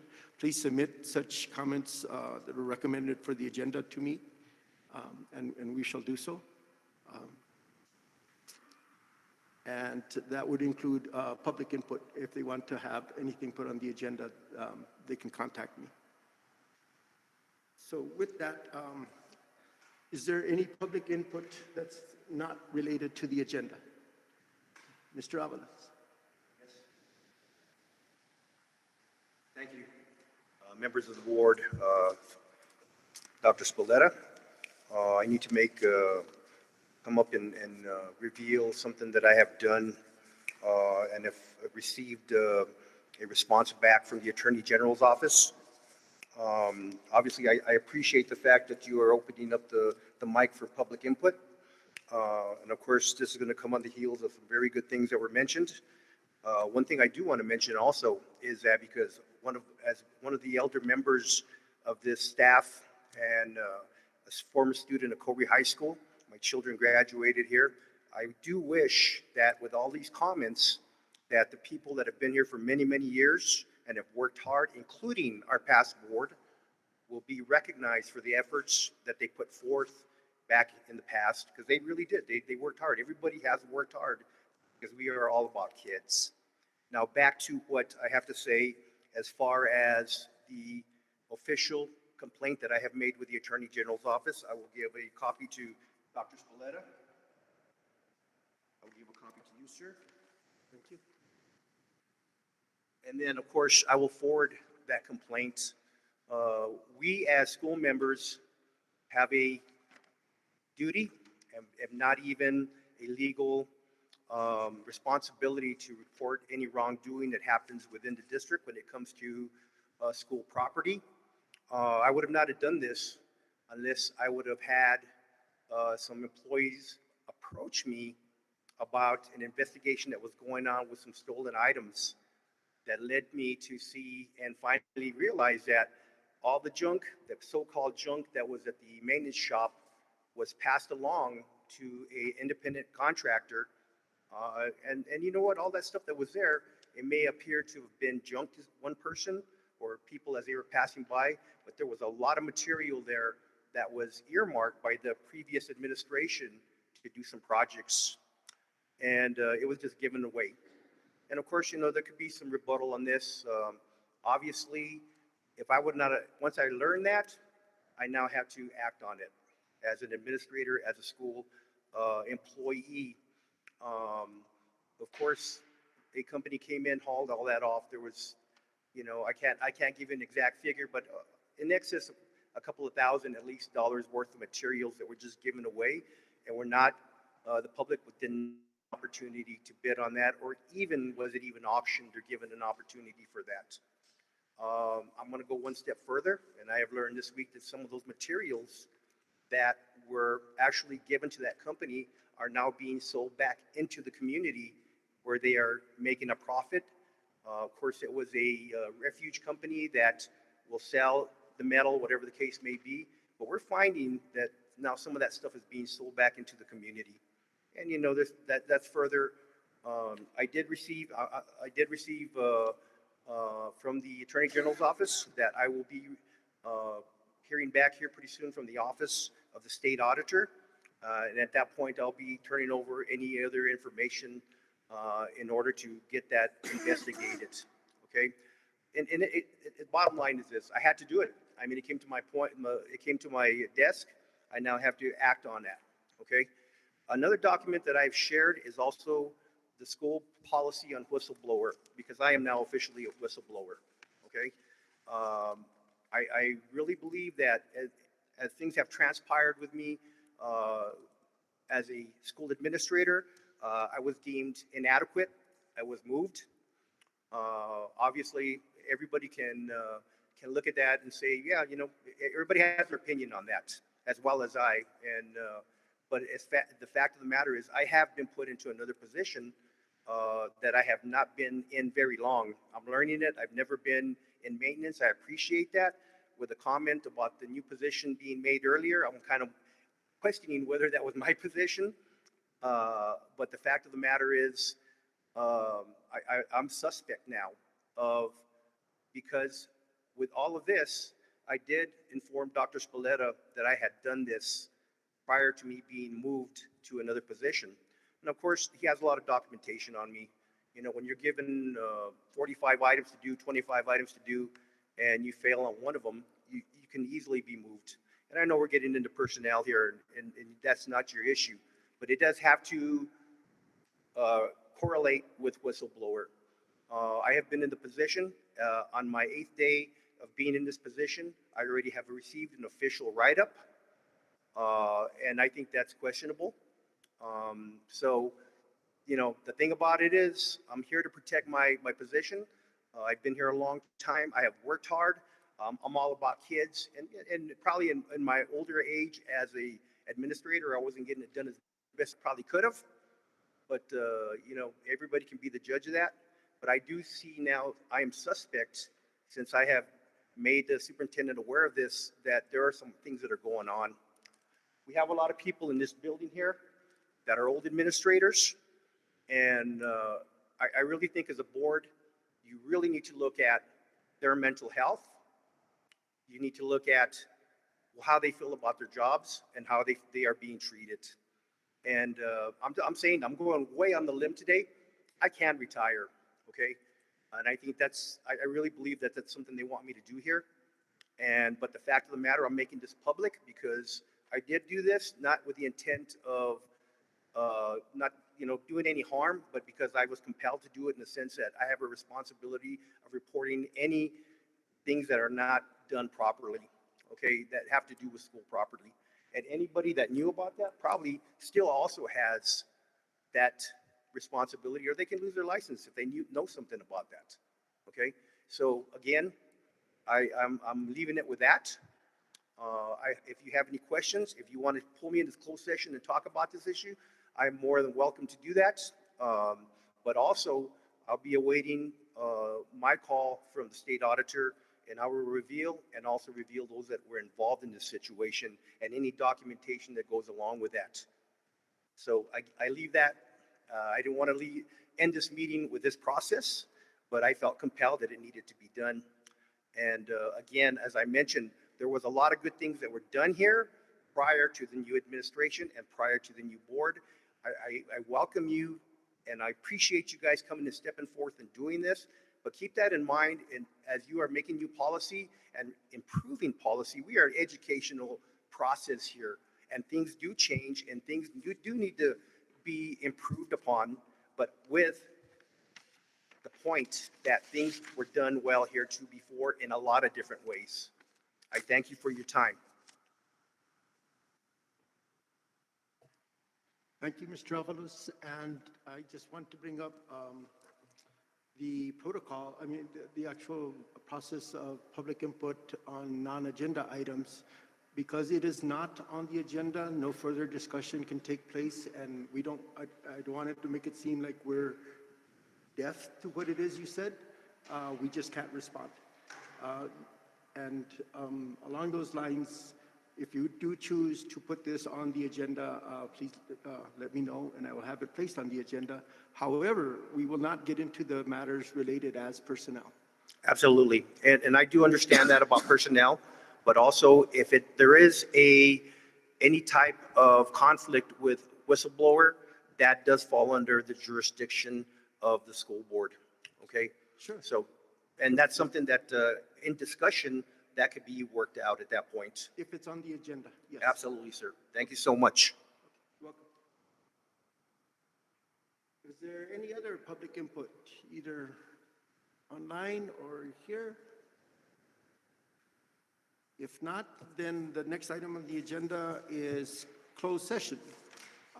And the closed session is going to deal with limited personnel matters and personally identifiable student information as permitted under sections 10-15-1, paragraph H, bullets 2 and 4 of the New Mexico Open Meetings Act, specifically so that the superintendent can update the board and legal counsel can advise regarding staff investigations as well as personnel matters at Snell Middle School and Cobre High School.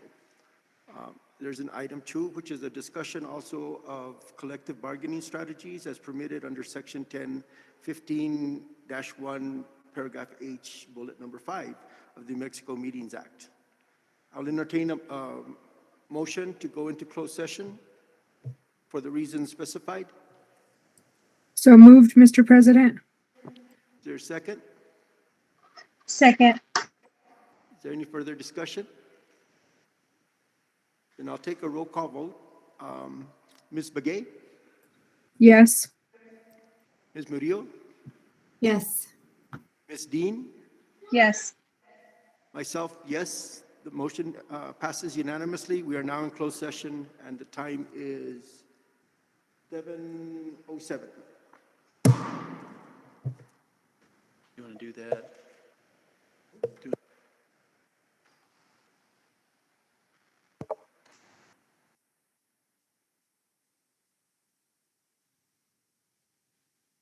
So will you guys call us? Is that how this is going to work? Or a separate link?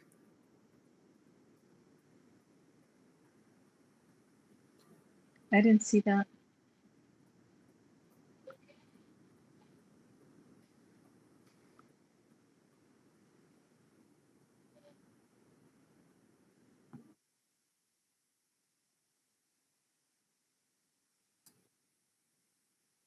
And it still says recording the meeting as well. Yes.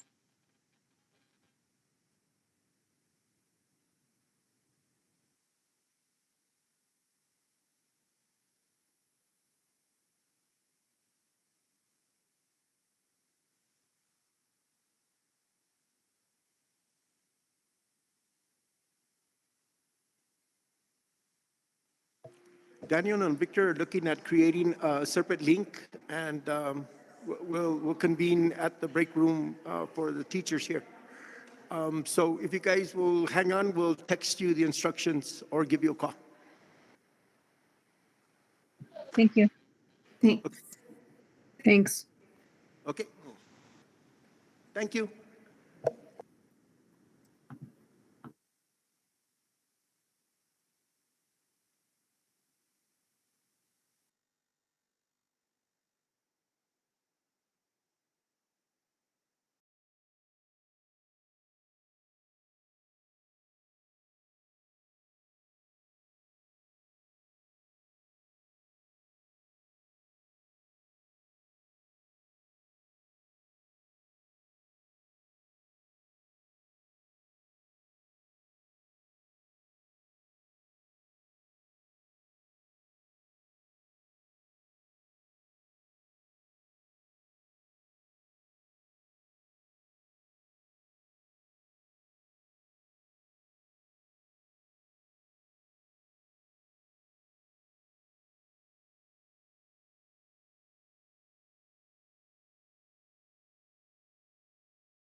Okay, we're returning from executive session.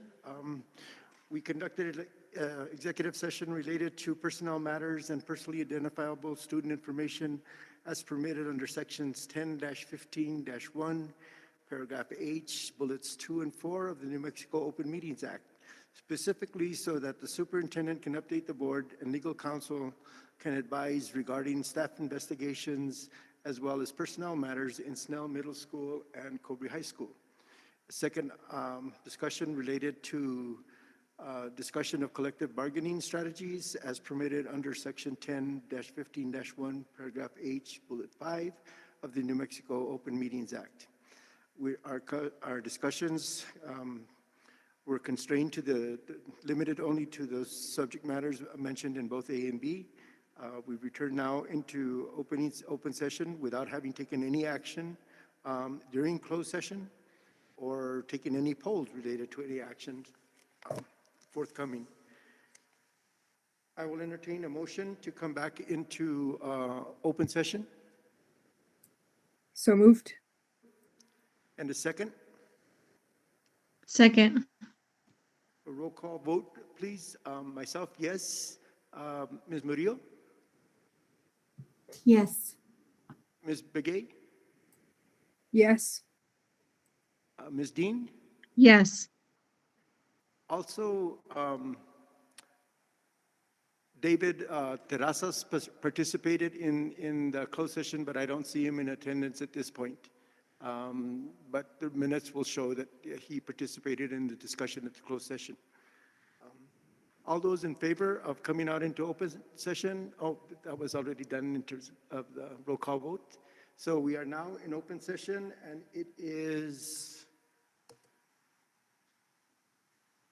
where's the time? 7:56. The last item on the agenda is adjournment. I'll entertain a motion to adjourn. So moved. Meeting adjourned at 7:57. Thank you. Good night. Good night. Be safe.